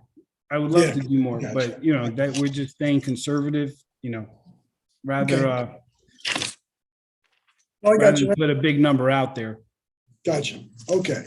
So as you said that your budget salary wages, like we're seeing in all the departments that we looked at this evening, are basically static with what it was presented in 2021. And I venture to say that 2020 and 19 are probably not much different either. That goes as well for your other expenses at 167,350. They remain static.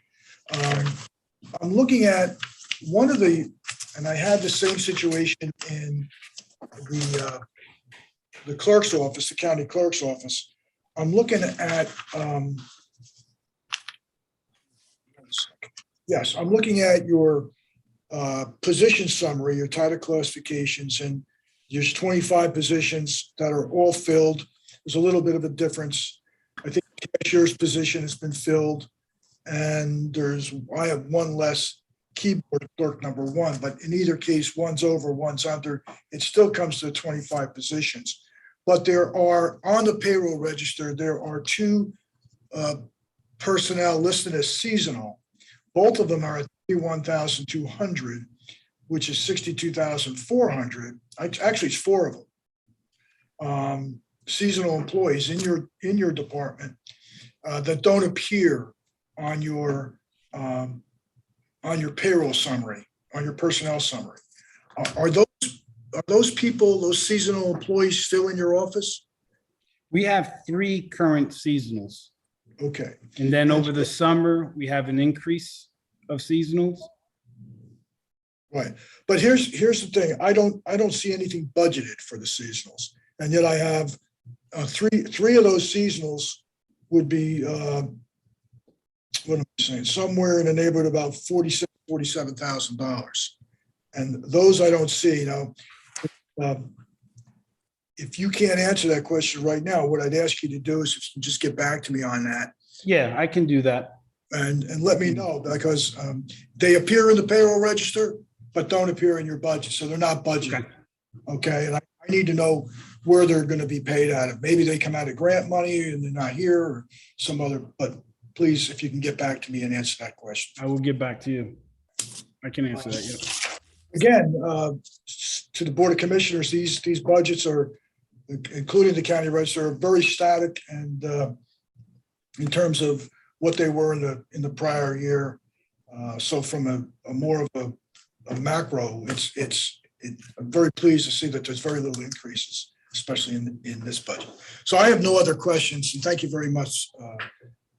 Thank you. Thank you, Mr. McInerney. Mr. Paulavecchio. I don't have anything additional. Commissioner Sebo. Thank you. First of all, I've known Juan for probably close to 30 years, and I'm so pleased that he got to be the register, and he's doing such a wonderful job. And considering that department was really having a problem in the past, I want to thank you, Juan, for getting it all together and doing such a great job. And also, I want to wish your twins happy birthday. Thanks, Juan. Thank you. Mr. President, if I may. VP Pomaris. Thank you. I'm not quick on the draw like Commissioner Siebold is on getting that ring in. Let me first congratulate Mr. Rivera on the birthday of his daughters. That's quite an achievement. And congratulate him and his entire department for the success that they've had. It should come as no surprise because he is a graduate of St. Peter's Prep. I thought I'd get a plug in there as well from our alma mater. And a Marine. And well, that too, but I didn't go to the Marines. I went to prep, so I got to call that out. I should also want to recognize the fact that he and members of his department were steadfast at the food distribution that we had during COVID. And so on top of having highly successful years, they've been very devoted to doing the work that is required of all of us. That goes above and beyond. So congratulations, and it's a pleasure to have you here, and it's our honor to work with you. Thank you. Thank you, Vice President Pomaris. Thank you, VP. Commissioners, any other questions or comments?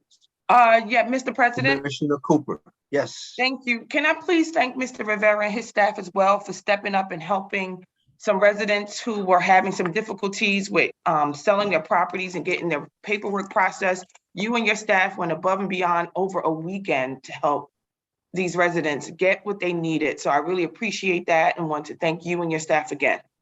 Thank you, Commissioner Cooper. Thank you, Commissioner Cooper. Commissioners, any other questions or comments? I have a comment. Commissioner Graham. President, I just want to thank Mr. Rivera for your all your help, and you know what you helped me with, so I appreciate it. Thank you. Thank you, Commissioner. You're welcome. Commissioners, any other questions or comments? Hearing none, I too want to echo what my colleagues have said. Hold it, Mr. President. Oh, Commissioner, you gotta I was buzz in waving my faster. hand. You gotta buzz in, man. You gotta. All right. It's Hey, like hey, on Juan, Jeopardy. I want you to thank your daughters for allowing you on their birthday to be here to give us the update on what's going on. Thank you. They wouldn't have it any other way. Thank you, Commissioner Johnson. Yeah, I too want to echo all the sentiments of my colleagues in terms of your steadfastness and your ability to get the job done and going above and beyond the call of duty. I've called you on several occasions, and you and your staff always come through and help the residents of the county of Essex. So I really appreciate, the work that you put in, and happy birthday to the twins. Thank you, Mr. President. Have a good evening. Mr. President, it is 5:46, and we do have the surrogate actually on the line. Quietly ask him, can he get in and get done before 6? If not, he's gonna have to wait.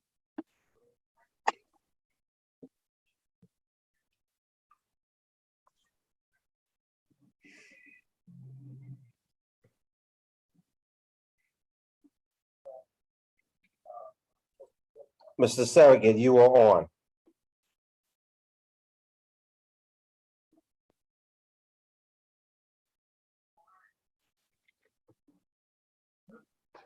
You sure this is gonna work? We can't even get him on time.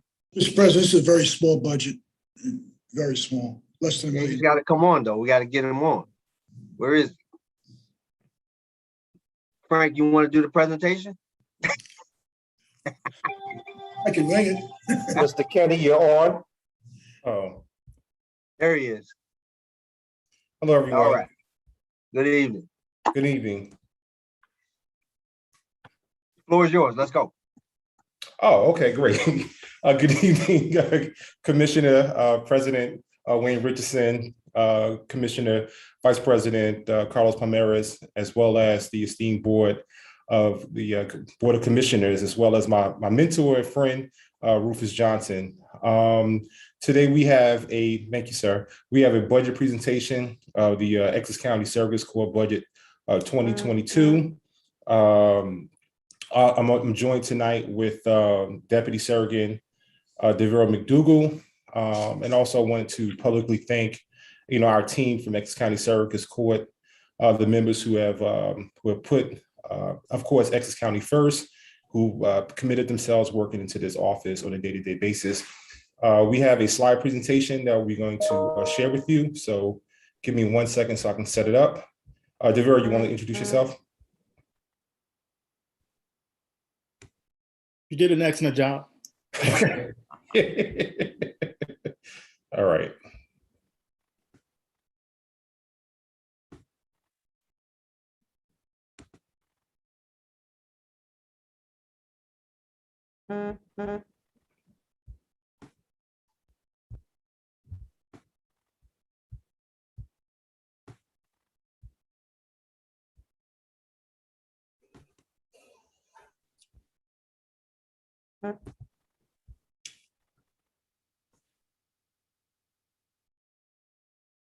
All right, I'm going to share my screen right now. Let me share my screen.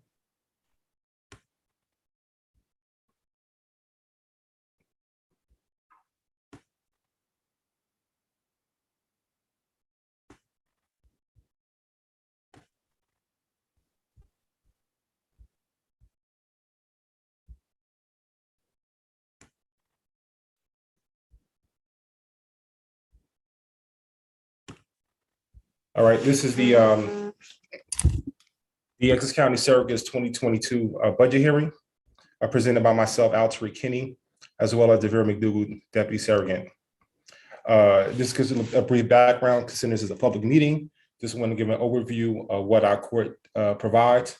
Our court exists primarily to serve as a resource for Essex County residents throughout a number of life transitions. Myself, Altry Kinney, constitutional officer, with the role of both judge and probate court and deputy clerk of Superior Court of Chancery and probate. It means that our office primary duties include, and the list listed as the following: handling the validation of wills, recording wills as public documents, appointing administrators to manage the affairs of people who die without wills, processing requests and complaints and legal documents for adults, guardianship, will contests, formal accounting, safekeeping of minors' trust accounts, maintaining surrogates court records from the 1700s to present, and managing other wills and estate matters. Can anyone hear me? I'm not sure if anyone. Yes. Okay, great, thank you. The highlights of 2021, we successfully relocated to the Dr. Martin Luther King building, the Justice Complex. We hired a part-time staff attorney who was very instrumental to given the amount of cases that we dealt with last year. We hired a full-time community liaison. We hosted over 50 webinars to inform the public of our services. We hosted our first ever 2-credit adoption CLE with Rutgers Law School and several partners. We partnered with celebrity personalities and national publications to discuss estate planning. We created Surrogates Corner on our website, and we partnered with the City of Newark and the Shani Baraka Center for an annual bike ride to raise awareness against domestic violence. These are some of the projects that we worked on. We were happy to have Devera McDougall lead this conversation that was transcribed throughout the state, as well as Sarah Montiel. And we partnered with a number of people from Judge Forrest, as well as Laura Steinberg. And we partnered with a number of people to make this a successful event.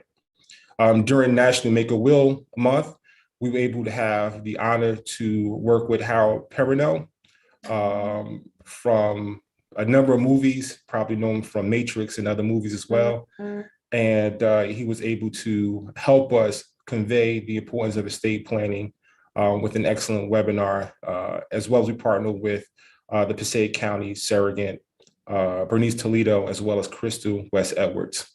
We also hosted Foster to Adopt. How can you help adopt? We also had a, let me just click on this real quick.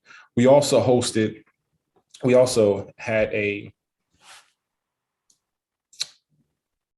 did an opinion piece to talk about why adopting is critically important in light of the case that occurred in Newark, New Jersey.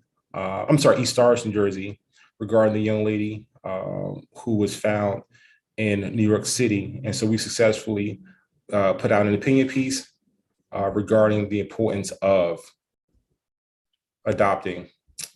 We did the CLE as well. Our projected budget for 2022.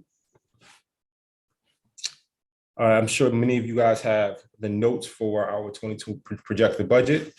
As you see, we have an adopted budget of $998,976, which includes salaries and wages. The total amount is at the bottom of total expenses, what we requested and what changed.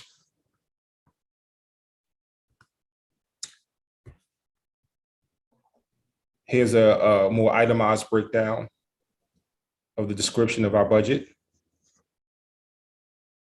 If you have any questions, please let us know.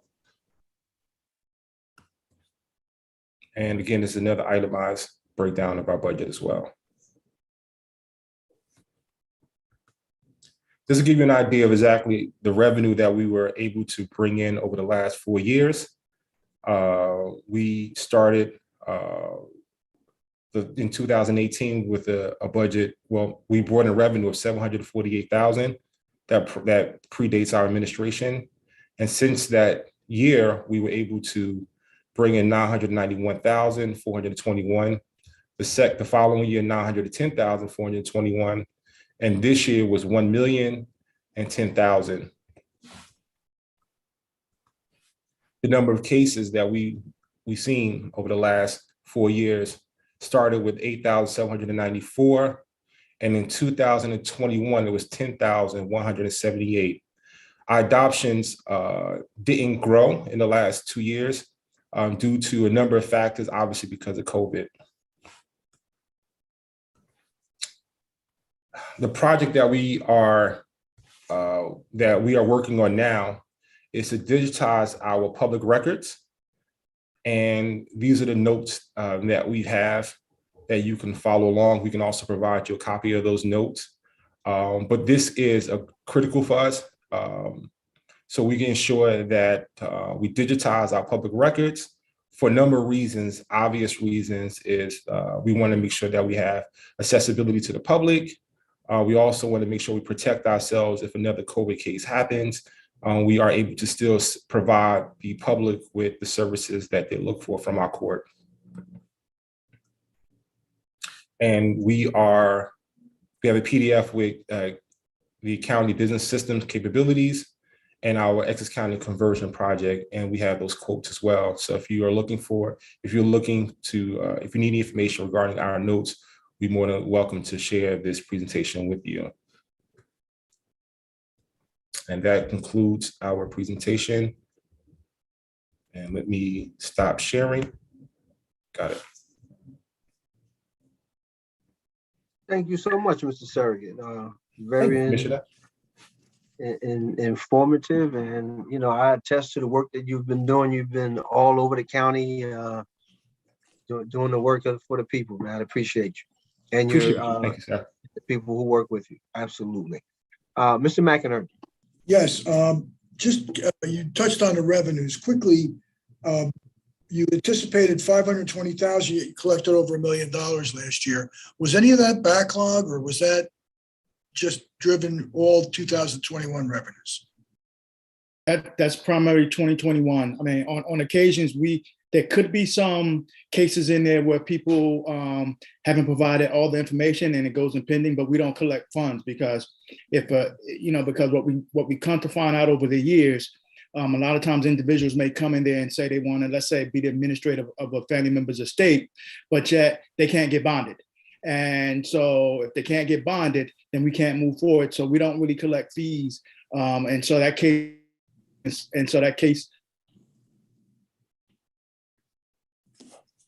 of it is 2021. Okay, it's all 2020. So 800,000 is a reasonable estimate for 2022, correct? Okay. Am I the only one? But I can. The screen is locking up on? The screen is locking. It is? It's not just for me. It's not just Frank. Okay, it was for me. All right, let me just get over to the appropriations on the salary and wage side. Again, these appropriations are no larger than they were in the prior year. There's 15 positions that are budgeted for in 2022, going through the payroll register. That's exactly what is filled at this point in time. There's a couple differences in where they're filled, but again, they come to 15. Budget is $999.69 for salaries and wages, and the payroll registers indicate that that's well within attainability given the 15 people that they have now.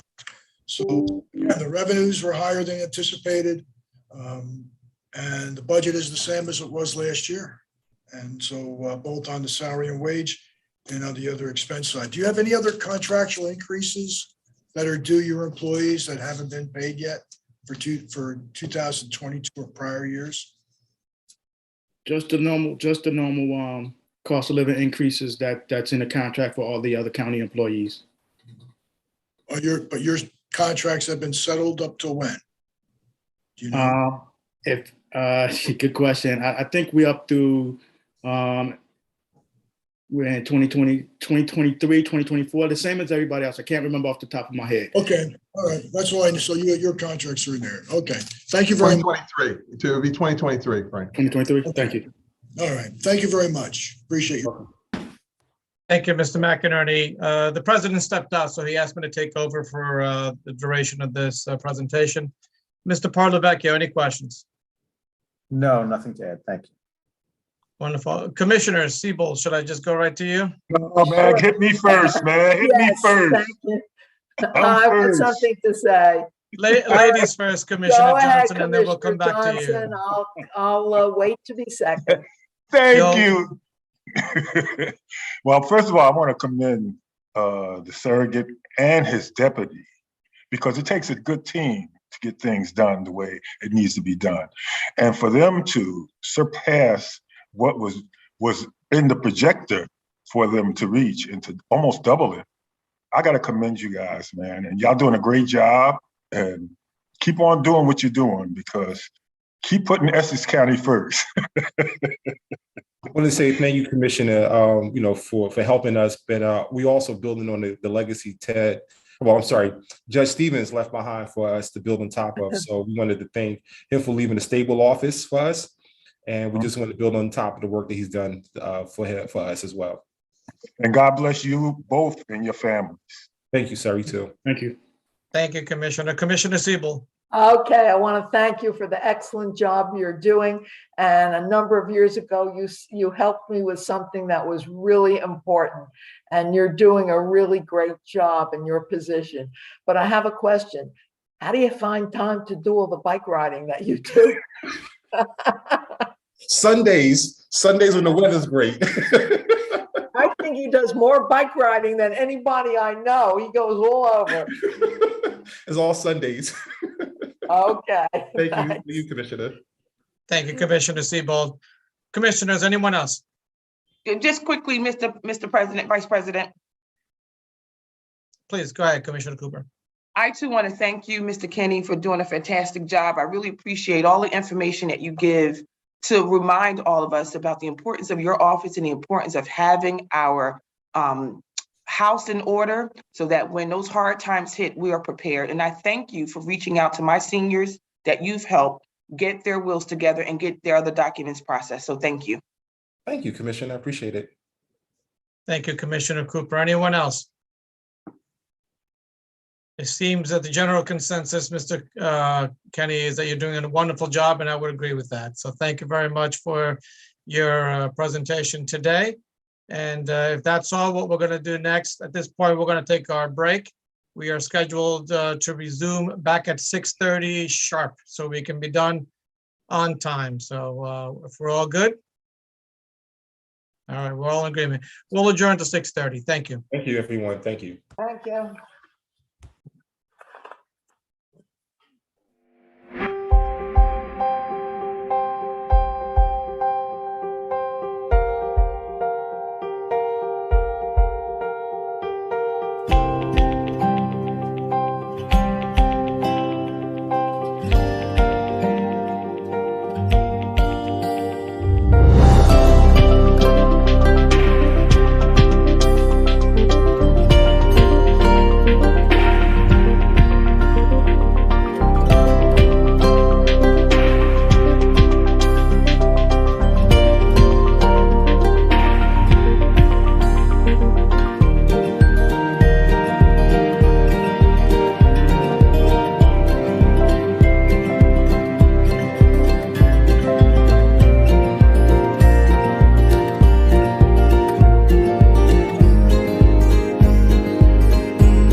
Good evening and welcome back from our short break from the budget hearings.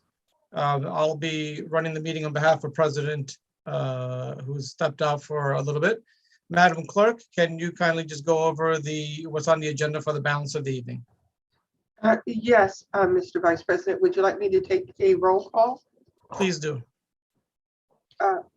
Commissioner Cooper, Here. Commissioner Gill, Here. Commissioner Graham, Here. Commissioner Johnson, Here. Commissioner Luciano, Here. Commissioner Mercado. Absent, Commissioner Siebel. Here. Commissioner President Richardson, absent. Commissioner Vice President Amares. Here. So let's review what's on the agenda for the balance of the evening. Yes, Mr. Vice President, you asked me as to who's up next. We have three presentations on the agenda, Mr. Vice President. That will be first up will be the Board of Elections. Following the Board of Elections is Commissioner of Registration and Superintendent of Elections.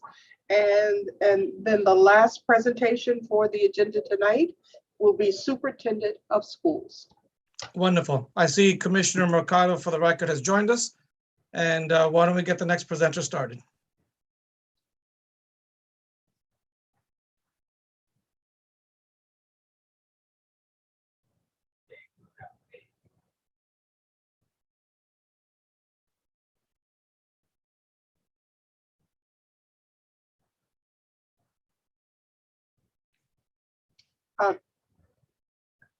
Through you, Mr. Vice President.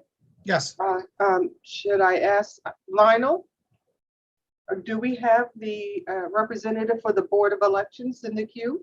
Yes, Ms. Linda Von Nessy is on the line, on the queue. Wonderful. Let's, good evening, Ms. Von Nessy. Are you on? Yes, I am. Great, wonderful. Thank you for joining us this evening. Why don't we get started with your presentation? Good evening, Mr. Vice President and Board of Commissioners. My name is Linda Von Nessy. I am the clerk of the Essex County Board of Elections. And I thank you for allowing our office to take this time to present this budget and provide a little background of what our office has been busy with through this past year. As you know, the Office of the Board of Elections is a statutory office, and most of our expenses are a result of election law mandates. There is very little in our budget that is arbitrary, other than our positions, staffing, and salaries.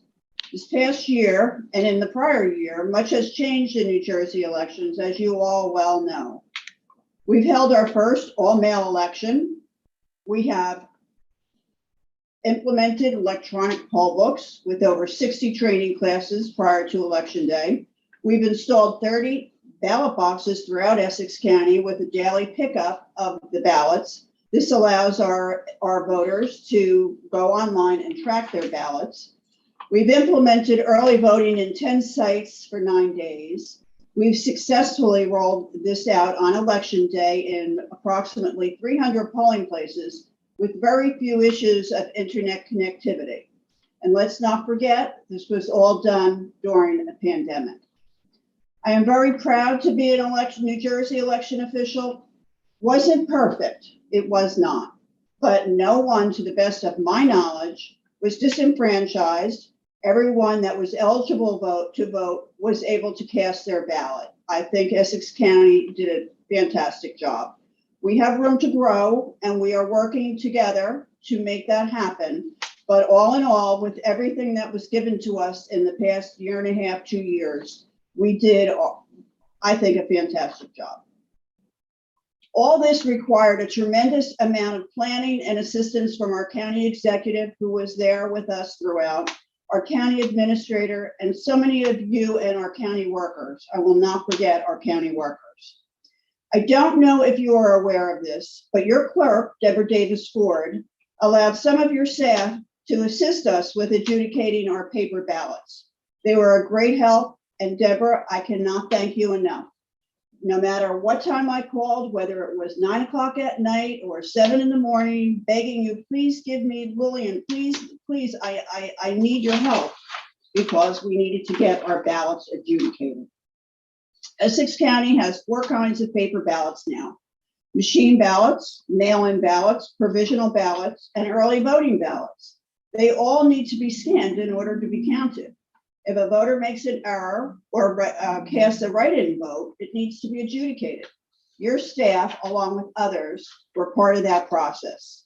You should be very proud. They did a great job. Our total budget request was $2,409,352.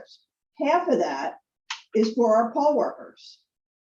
We have almost 2,500 poll workers throughout Essex County, and half of our budget is for paying our poll workers. We do get $125 back from the state for each worker, so that is a help to our budget. Can I say the workload this year will be less? I cannot. Our census was promulgated in late September. We needed to move quickly in December to start rewarding. We are now working to implement our congressional district lines. Essex has 2 towns, as I'm sure you know, that was adopted in a new congressional plan that split election district, that being Newark and Montclair. Newark has 14 districts, election districts that were split. Montclair has 6.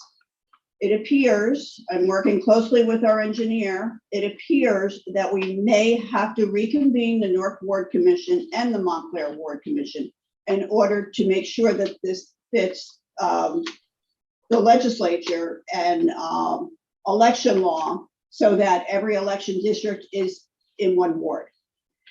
We have March, we have a March election in Montclair, we have April, we have May, we have June, and probably a second June. My experience in 40 years is we've never had a Newark election that we didn't have a runoff somewhere. So I am assuming we will probably have 1, if not 2 wards that we may have to run off. If I had to say that there is an area in our budget that we may have a deficit in, it would have to be our temporary help line. However, the Office of Accounts and Control and our budget analyst, Annette de Blasio, who I've worked with for many, many years, she's a godsend to us. They're always there for us. I know not to worry. We cannot control elections, but we are a team, and Essex always succeeds. I thank you for all your support and your understanding through these trying times. And I'm happy to answer any questions that you may have. Thank you, Ms. Von Nessy. I don't think anyone will debate the point that you certainly had it a bit of a challenge over the last couple of years, and that your department has certainly gone above and beyond, along with the entire staff. Let's see, do we have Mr. My apologies. Mr. President. Mr. McInerney, do you have any questions, sir? Yes, I do. I don't, just more or less statements. But I do have one question. Your budget is up from 572,241 to 610,352, or just roughly $38,000. The other expenses remain constant as they were in the prior year, $1,799,000. There's the 2 issues that I have on the personnel summary was, I believe I only saw 3 board members at this time are active. No, there's 4, and I really, this is something new, and I have commented on that. One of them is a county employee, and I think that she's not on, she's paid from our budget, but she's not noted as being on the board. Right, well, she's playing in 2, she's an employee and also on the board. Yes. So, all right, so that really should be in there. I mean, a portion of her I salary. agree, and I've asked about that. Okay, so. Excuse me, Frank, Annette de Blasio, budget. I could have Hassam speak a little bit more, but that county employee who is full-time in a certain cost center, the main cost center is what drives the register. She is expensed to Linda's for her board member salary, but I think through the payroll, she can only have one profile. So if I'm not explaining that properly, Hassam, that's my understanding of why that employee actually doesn't show up on Linda's register, but she can't have two profiles. Well, can I say something? I do remember when we did have two profiles. We had people in planning at one time and in administration. One was Right. We have a different payroll system. That was the old payroll system, and you were able to have multiple profiles. But Hassam, if you want to elaborate a little bit more. Sure. Hassan Muhammad, County Treasurer. This particular individual, like Annette stated, she is included in the Board of Election as the board member, and plus she is included in some other departments. And the salary is split between the two departments. She shows up only in one place as a profile because the social is driven by the social security number, so we cannot actually create multiple profiles to every employee. So it's only one profile, but the post center is two different accounts. all right. So then you do charge this budget at some point with an Yes. adjustment? Yes. Yes, Okay. definitely, yes. All right. The other thing is, and Linda brought up is on the temporary help side, in the payroll register, I'm looking at $411,000 of, now this is annualized. I don't know if these people are still on, but it's 10 people on there, seasonal employees, and it comes to 411,000, and your temporary help budget is 80,000. So just give me some idea of where these employees are going to be charged. Again, they're listed in the budget, but again, as seasonal employees, the salaries range from anywhere from 37,000 up to 45,000, and there's 10 of them. So that brings it to 411,000. I'll jump on that, Frank. So a lot of, as you know, a lot of the temporary help that Linda brought on was strictly to help assist in just the magnitude of what she was up against. And a lot of those monies were reimbursed through the grant. Okay. So I think, as you know, temporary help fluctuates, but the spike definitely was reimbursed by the grant that all of the election offices were given.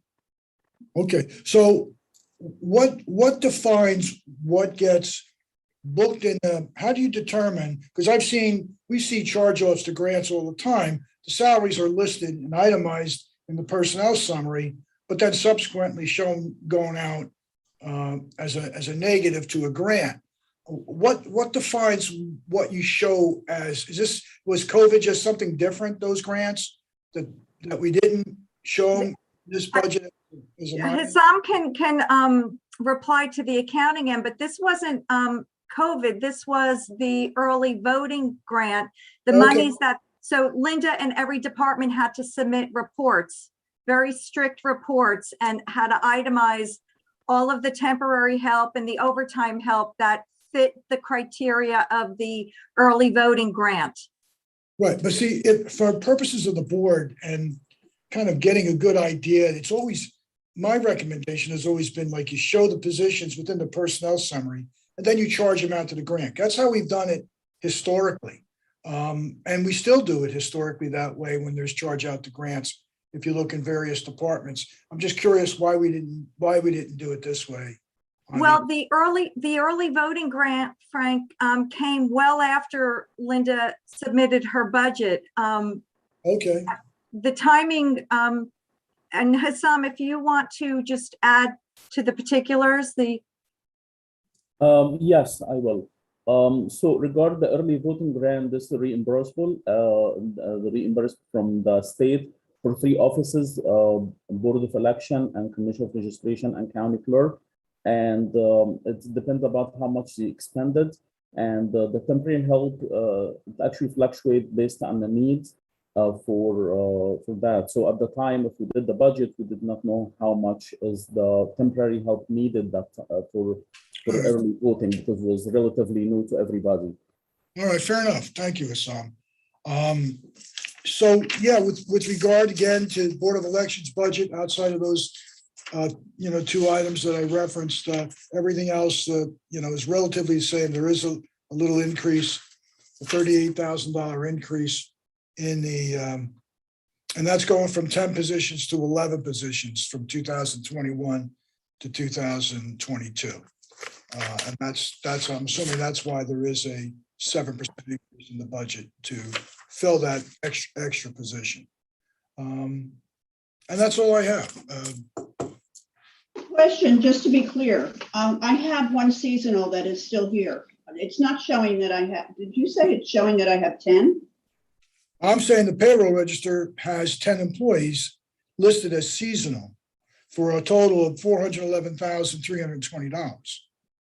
That's what was in the payroll register as of, I believe it was the first payroll. So I'm trying, I was trying to reconcile that with the 80,000 you have here now. I'm assuming some of those those temporary will be charged the 80,000. But what I'm being told is that all, if not all, most of that is being charged off to the grant that came in 2021. Okay, thank you. Hey, is that all, Mr. McInerney? Any others? Yes, sir, that's all. Thank you, appreciate it. Mr. Nyong'o, please, any questions? No question, Mr. Vice President. Thank you. Let me see. Commissioner Siebold. Thank you. First of all, I want to say that Linda Von Nessy does an incredible job running the Board of Elections. And I know personally, for many years, I was on the Board of Elections and I worked with Linda through some very difficult times, especially when the census was done. And the two of us spent many, many hours working on how the districts would be done. And she does an incredible job. And I give her a lot of credit now that we have the ballots by mail. And it's just incredibly difficult for her what has happened. Although it's good what has happened, it's become incredibly difficult for her. So I want to commend Linda for all the great work she does, all the hours and the extra hours she puts in. So thank you, Linda, so much. Well, I will tell you, I appreciate that very much. And when you have some free time, which I know you never do, you're welcome to come down here and sit at my table and you can help me with these congressional lines because we did that 20, 30 years ago. We sure did. We spent hours, so I know how to do it. It was more fun than for me because I had a paper map rather than everything digitized. I know, it was a lot different then. Yes. And another thing you might all want to know, Linda's daughter was in my class at West Orange High School, but that's before I even met Linda. Oh, we're getting old. Times change. Thank you, Commissioner Siebold. I appreciate the history lesson. Commissioners, any others? Mr. Vice President? Commissioner Cooper, please. Thank you. Ms. Von Nessy, your total full-time staff is just 11. Did I hear that correctly? You certainly have. It's not actually true. 4 of them are commissioners out of that 11. And they're not, I mean, they're full-time, but they're not in the office. So there are 6. Ms. Von Nessy, I have to say, I've had the pleasure of working with you for the first time a couple months ago, election time, and I am amazed at your small staff and the amount of work, the workload that you have, and the things that you were able to get done with such a small staff. I, for one, don't understand why your office is so small when compared to the other constitutional officers, the size that their offices are compared to your staff. And I know I want to make a personal appeal to the board, as well as to the administration, to do some more evaluation because your office has been placed with additional tasks that wasn't on you 4 or 5 years ago. Like you have a grant this year that funded some of your activities, and I recall a grant that funded some of your activities in the previous year. What if you don't get a grant next year? Then what will happen to your staff and some of the tasks that are before you? will fall on the county. I mean, the elections have to be funded. So. Right, right. But So I that's my question. appreciate your kind words, and if anyone really thought about it, everything that has happened in 2020 and 2021, the laws that have changed have fallen on this office, because now we're an all paper ballot county, and we are responsible for counting all the paper ballots, storing all the paper ballots. I don't know if you're aware of it, but every single ballot that is voted at a polling place has to be returned to my office on election night. So there's a tremendous amount of burden on this office, and we've gotten through these 2 years. Hopefully going forward, we'll have a year of not a lot of change, but there is going to be change, because when you change voters, with all these splits in the election districts, we have to move voters. And we have to move ward lines. The city of Newark, it keeps me awake at night, because the city of Newark is already filing petitions, and ward lines are going to change because of the congressional plan. So there's a lot to consider, and we need more space in this office. We have no place to store all these ballots. If you ever took a walk through the Hall of Records second floor cafeteria, you'd be amazed. Everything that's in there from the 2020 and 2021 election. But I know the administration helps us anytime we go to them. So I cannot say that they haven't been our friend. They have been. It's quite honestly, everyone's learning right now how things have changed.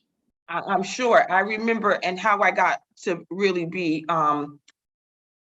to learn about your office was the need for the temporary help, the temporary workers that you guys brought in to help count all those ballots and organize some of that other information that you have. So I'm going to make an appeal for your office to see what else can we do to grow your staff some more. When you look at the other constitutional offices, I believe it's like 20 plus staff members, and your office has 11, minus the 3 or 4 board members.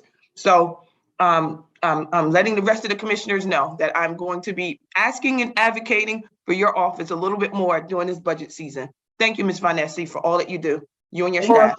For a bigger office, Tashania, bigger office. Bigger office, more staff, something, because this is a critical office for us in the county. And I would love to see this office get staffed with some more support. And the administration has been fantastic. Mr. Jackson and the county exec has been fantastic in running the county operations. I just think that we can do just a little bit more for this office to help it be more effective, and that we won't be overwhelmed, when election time come around. Thank you. Thank you, Commissioner. If Any I other could commissioners? just add, if I could just add, Commissioner. the office is all the way in the back. You should go there and see it. It's all the way in the back, and it's over near a delivery station, and it's much too small for what Linda does. Thank you, I agree.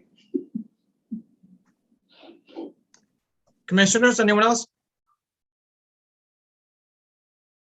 Okay, seeing none. Thank you, Ms. Vanessi, for presenting before us today. A nice profile of what's going on. We know certainly the last 2 years have been challenging, and that would be an understatement, from new voting machines to the new process and mail-in ballots and et cetera. Certainly, to echo Ms. Siebold and Ms. Cooper, certainly your efforts are greatly appreciated. I thank you so much, and stay safe, everyone. Have a good evening. Right. Good evening. Thank you. Okay, moving on next, Mr. Jackson, I believe we have Commissioner of Registration, Superintendent of Elections, is that correct? Yes, that is correct, Mr. Vice President. And he is on the line. I'm sorry, Lionel, who will be presenting? He is on the line. Okay, great. Thank you. Let's introduce our speaker.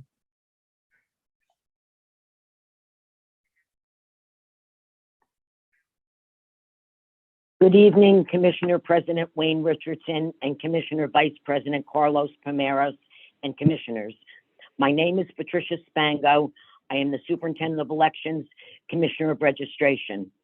The 2022 budget request for the Superintendent's Office is $2,730,200. $239. My office will work closely with the Office of Management and Budget to stay on track. Despite the difficulty in predicting election trends while under the current pandemic, we will, however, make every effort to be prudent with our budget allocation. During the general election, the administration has been a tremendous resource during the newly instituted early voting process, which allowed voters 9 days of early voting prior to the general election. The new technology is secure, efficient, and tallies the number of voters that vote each day during early voting. My special thank you and much appreciation to County Executive Joe DiVincenzo for his continued support of my office, and a heartfelt thank you to County Administrator Robert Jackson for his support and assistance throughout. I will be more than happy to answer any questions any of the commissioners might have. Thank you, Ms. Spango. Mr. McInerney. You are mute, sir. Yep, there you go. Ms. Spango, it's nice to see you. How are you? I'm good. How are you? Have you on, I don't even see, there you go. All right. Pat, I'm looking through this. I guess really, when I look at the overall budget, there's no change in anything in terms of dollar amounts, either whether it's in salary and wages or it's in other expenses. Everything remains exactly the same as it was in the prior year. So the only, and the number of positions are 24 that are budgeted for, and as of, at least what I had as of the first payroll was 23 positions were filled. There are, I have this issue going through the budget with other departments as well. As you have a budget line item here for temporary help of 100,000, but there are 2 employees on your payroll register, that just 2 employees that come to a total of $65,520. They're listed as seasonal employees. They don't appear in your personnel summary, but again, and they're not charged to your budget. So from department to department, there may be different answers as to why they're in the payroll register and not in your personnel summary. So do you have any idea, those 2 full-time employees, are they people that you're aware of that are on your payroll? Listed as seasonal? Are you, I'm a little confused. You said full-time employees or seasonals? Well, you know, they're listed as seasonal, but I will tell you that the salaries are $32,760 for both employees. And you know, the only I can think of is when we do hire seasonals throughout the election times, as does Linda Von Essie, and it's quite often what we do is we will bring them in. Then when we get caught up on the work, we let them go, but we don't take them out of the system because we usually bring them back again. Well, I mean, yes, but that usually amounts to a number of employees, doesn't it? Typically, the 100,000 would be paid to a number of employees that you bring into. All right, but these are 2 specific employees. I won't give you their names at the public meeting, but they do have names associated with their salaries. They're listed as seasonal, and they have 2 salaries of $32,760, which would take up roughly 65% of your 100,000 before you even get into having to hire the people that you normally hire. So I don't know if the administration is available to answer this, because this came up in the last department as well. Annette, do you have any? So Frank, Annette de Blasio. So I certainly will pull that register, but what I'm thinking is perhaps it is this hourly rate that they gave these 2 individuals that is driving that salary. The financial system or the payroll system is going by an hourly rate, and even though that person might only be working several hours, I'm not sure. I could double check with Patty and Linda Williams but there might be a seasonal out there that's still, collecting a pay, but a seasonal is not 32.7. I think it's the hourly rate that's driving that, but I'd have to take a look at it. Okay, it seems to be, if you look at that hourly rate times 2,080, it's $15.75 exactly. It may very well be. Yeah, as opposed to it being a salary, it's just an hourly rate for. It's a function of the payroll system. That's what it is. It's a misnomer. It shouldn't really be, in other words, this individual is not making 32,007 That's correct. No. a year. So that's what leads, when I look at the payroll register, I usually look at that as, the gospel. And, this obviously isn't the payroll register that I'm looking at because it's annualized everything, and and here it's actually projecting what the salary is going to be. So, which the payroll register wouldn't do. So again, if you could just clarify that for me, then otherwise, if that's the case, that these are not personnel that are going to be charged to her budget, at least these two, there's 100,000 in there, but again, this is 65% of that. If you could just let me know about that, Annette. Otherwise, the budget's fine. I mean, there's no increase. All the positions are filled but one. And again, very much the same throughout the budget hearings. No increases or slight increases in the appropriations. I don't have any other questions, Mr. Vice President. Thank you, Mr. McInerney. Mr. Anyanwu, any questions? No question, Mr. Vice President. Thank you. Commissioners, let me take a look. Commissioner Siebold. Thank you. First of all, I want to commend Patty Spango. She hasn't been in this job very long, and in the short time she's been there, I think she's doing a great job in running that department. So thank you, Pat. Thank you, Pat. Any other commissioners? Mr. Vice President. Commissioner Cooper. Thank you. Ms. Spango, thank you so much for this last election. It was a lot smoother. Quick question. What's the total number of staff members in your office, please? Is it the 23 or 24? 23. All right, thank you. Thank you, Commissioner Cooper. That 23 is incorporating warehouse staff that's at my Belleville warehouse, which there are 7. 7 of the 23 are at the warehouse that work on the machines for the elections. And the rest are here in the Justice Building. Thank you, Ms. Spango. Commissioners, any others? Okay, seeing none. Ms. Spango, thank you very much for your presentation today and for your good work to the County of Essex. We appreciate all of your work. It certainly, as we mentioned earlier, has not been an easy go at the election season, but certainly with you and your department at hard work there, it's been certainly something we can count on. Thank you. Thank you. Have a good night. You as well. Mr. Vice President, we have our last individual on the line, Superintendent of Schools. He's ready to go. Certainly, Mr. Joe Zara, certainly last but not least for sure, is going to be presenting. So good evening, Mr. Zara. How are you, sir? Good evening, commissioners. Good evening, everyone. Can you hear me? Loud and clear. Okay, great. Pleasure to be here this evening with you. It seems that most of our life is now virtual and still not getting used to it, but it's the reality of the world we live in. I looked at our budget, and I'm sure you have also. It's gone up 3%, approximately $10,407. And that covers the office, stationary, travel, 5 county employees.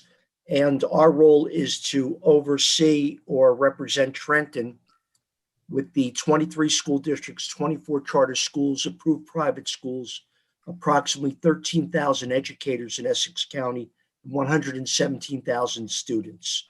We review budgets, we review contracts, we take parent calls, we have monthly meetings with the superintendents, and on a rotating basis every 3 years, we go into school districts and do a complete assessment. And we'll be starting those assessments in Essex County in March. I've had the pleasure of getting to know all of you pretty much and working with many of you and even fielding some of your calls and questions. And I've had the privilege of being at several of your meetings to give reports regarding COVID and the public schools in Essex County. I can give you more information, or I can answer any questions you would like, however you would like me to proceed. Why don't you, I think what you can do is summarize your entire report, and then I'm going to go to Mr. McInerney first to have any specific questions. But if, Great. In whatever our you may office, have, we have 5 county employees that are support staff. All of the others are state employees who are paid by the state of New Jersey, as am I. We have individuals that back up transportation, special services, the business department, my office, and they are a critical liaison between the public and the emails and the phone calls and the drop-in visits that we get. And even in the age of COVID, we do have people that find it easier and probably more effective to come in and meet with us. Again, we bring all of the state initiatives to the county superintendents and the leads of charter schools and the leads of private approved public schools, such as the Cerebral Palsy Center. And again, we are a resource, and we are a link in communication between our office in Trenton, our office in the commissioner's office, and many of you in county government. We believe that we provide a service to people. We really work strongly to meet the needs of all those who call us, no matter how serious or maybe not so serious their problem is. We field literally 50 emails a day and phone calls. And certainly our goal is to make sure that we get people the help and support they need, even if it's to make sure that a district is responding to them, or if there's an issue with a labor dispute, which we frankly don't get into. But if there's a labor issue between an employee and a school district, we call the school district and ask them to contact the employee and help resolve it. Many of our issues lately have revolved around homelessness and students who are forced through no fault of their own to reside in another community, but they want to continue their schooling in their previous district of residence. And these are all human stories. These are all stories that touch your heart. And we know that it's critical that we really provide, particularly in this age, student support and student services. One of the pluses, and I know on the weekly COVID calls, all of the initiatives have been very successful in, first of all, inoculating teachers and now students. And it's made a world of difference in districts being allowed to remain open and students being allowed to remain in school. We had a several-hour phone conference today with the State Department of Health regarding COVID in schools. And we keep on passing that information on to our districts. And this Friday will be our first our meeting in January. And in the past, we've actually had officials from the county join our meeting to speak directly to the superintendents. The budget, we have not gone up in supplies. I think our supplies have been consistent at $8,000 for the entire year. Salaries and wages have gone up 3.1%, and I think everything else has remained the same.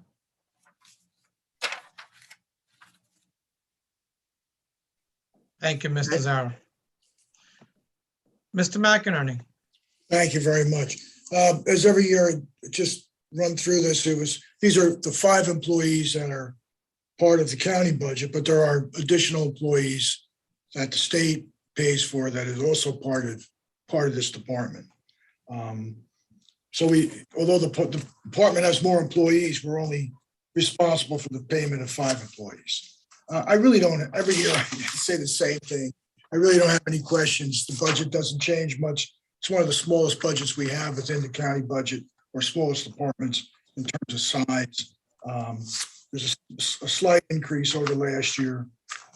Are there any contractual increases required, Mr. Zara? I believe that there is contractual increases with the employees union, but that is not, I believe, part of the budget. It's not in your budget. Yeah, it's part, I think it's elsewhere. I just wanted to make sure that, they did have it in there. Okay. Again, I don't have any other questions. Thank you very much, Mr. Zara. Thank you. Thank you, Mr. McInerney. Mr. Onyanwu, any questions? No question, Mr. Vice President. Thank you. Commissioners, let me guess, Commissioner Siebold. I always have a question. I know, I Commissioner, wanna I was ready thank for you. Joe- I want to thank Joe Zara for doing such a wonderful job. Here in Essex County, we have so many schools and we have so many charter schools. And I'm curious, are there other counties that have more schools than we have? If you look at school buildings, I don't believe so, unless you go to Trenton, Passaic School District, Jersey City School District. They would have more, they would have the same amount or maybe more buildings. But school districts, we have 23. Now, Bergen County has probably 72, but some of those districts have one school building. They're very small and very spread out. We're unique. We go from very small to very large, and we have 23 charter schools. I imagine we have the most charter schools in the state, and we That's also what I have was about, thinking. and then we also have, I believe, about 8 or 9 approved private schools, such as the Cerebral Palsy Center in Belleville. So we don't have the most, but we're up there. We have 117,000 students and 13,000 educators spread out through those districts and charter schools. And as I mentioned, we're going to go into schools in the spring and do 1/3 of the districts for the CUSAC, where we go in and we look at their curriculum, their budget, governance, facilities, and personnel. And in the fall, we reviewed charter schools. Well, So you do we a are great getting job out with so into the many districts. schools. You do I'm a sorry, I great didn't hear job. you. You do a great job with so many schools. You're very kind. Thank you. We have a great staff and a great support staff. And again, our philosophy is that we work for the people who call us. We work for the people who email us, and we try to provide services. And if we can't, we try to get them to the people who can. Thank you for all you do. Thank you. As an educator, it means a lot to me. Greatly appreciated. Thank you, Commissioner Siebold. Any other commissioners?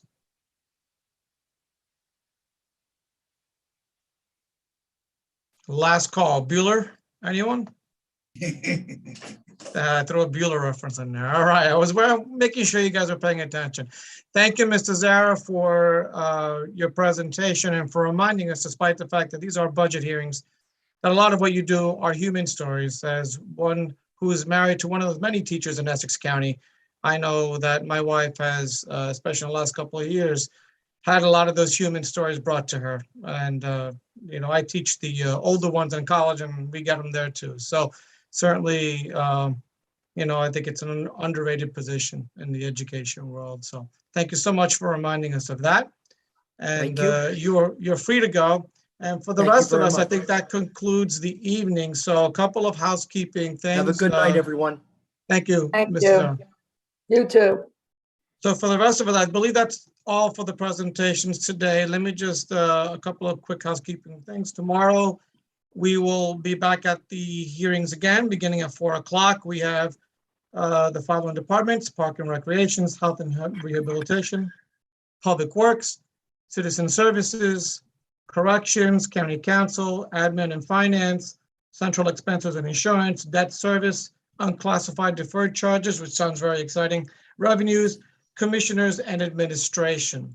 And that will begin 4 o'clock, and I guarantee you, we are much more exciting than anything on C-SPAN right now. So, Commissioners, any final thoughts? All right, Mr. Jackson, I want to thank you and the members of your staff for all of your hard work, especially Mr. Mohammed and Mrs. de Blasio for fielding many questions today. It's amazing how they have all that stuff on the top of their head. They must eat, breathe, and sleep this stuff. So thank you for, as always, being well prepared before coming to the board, as we want to also thank all of the department directors and presenters this evening for a job well done and for answering our questions.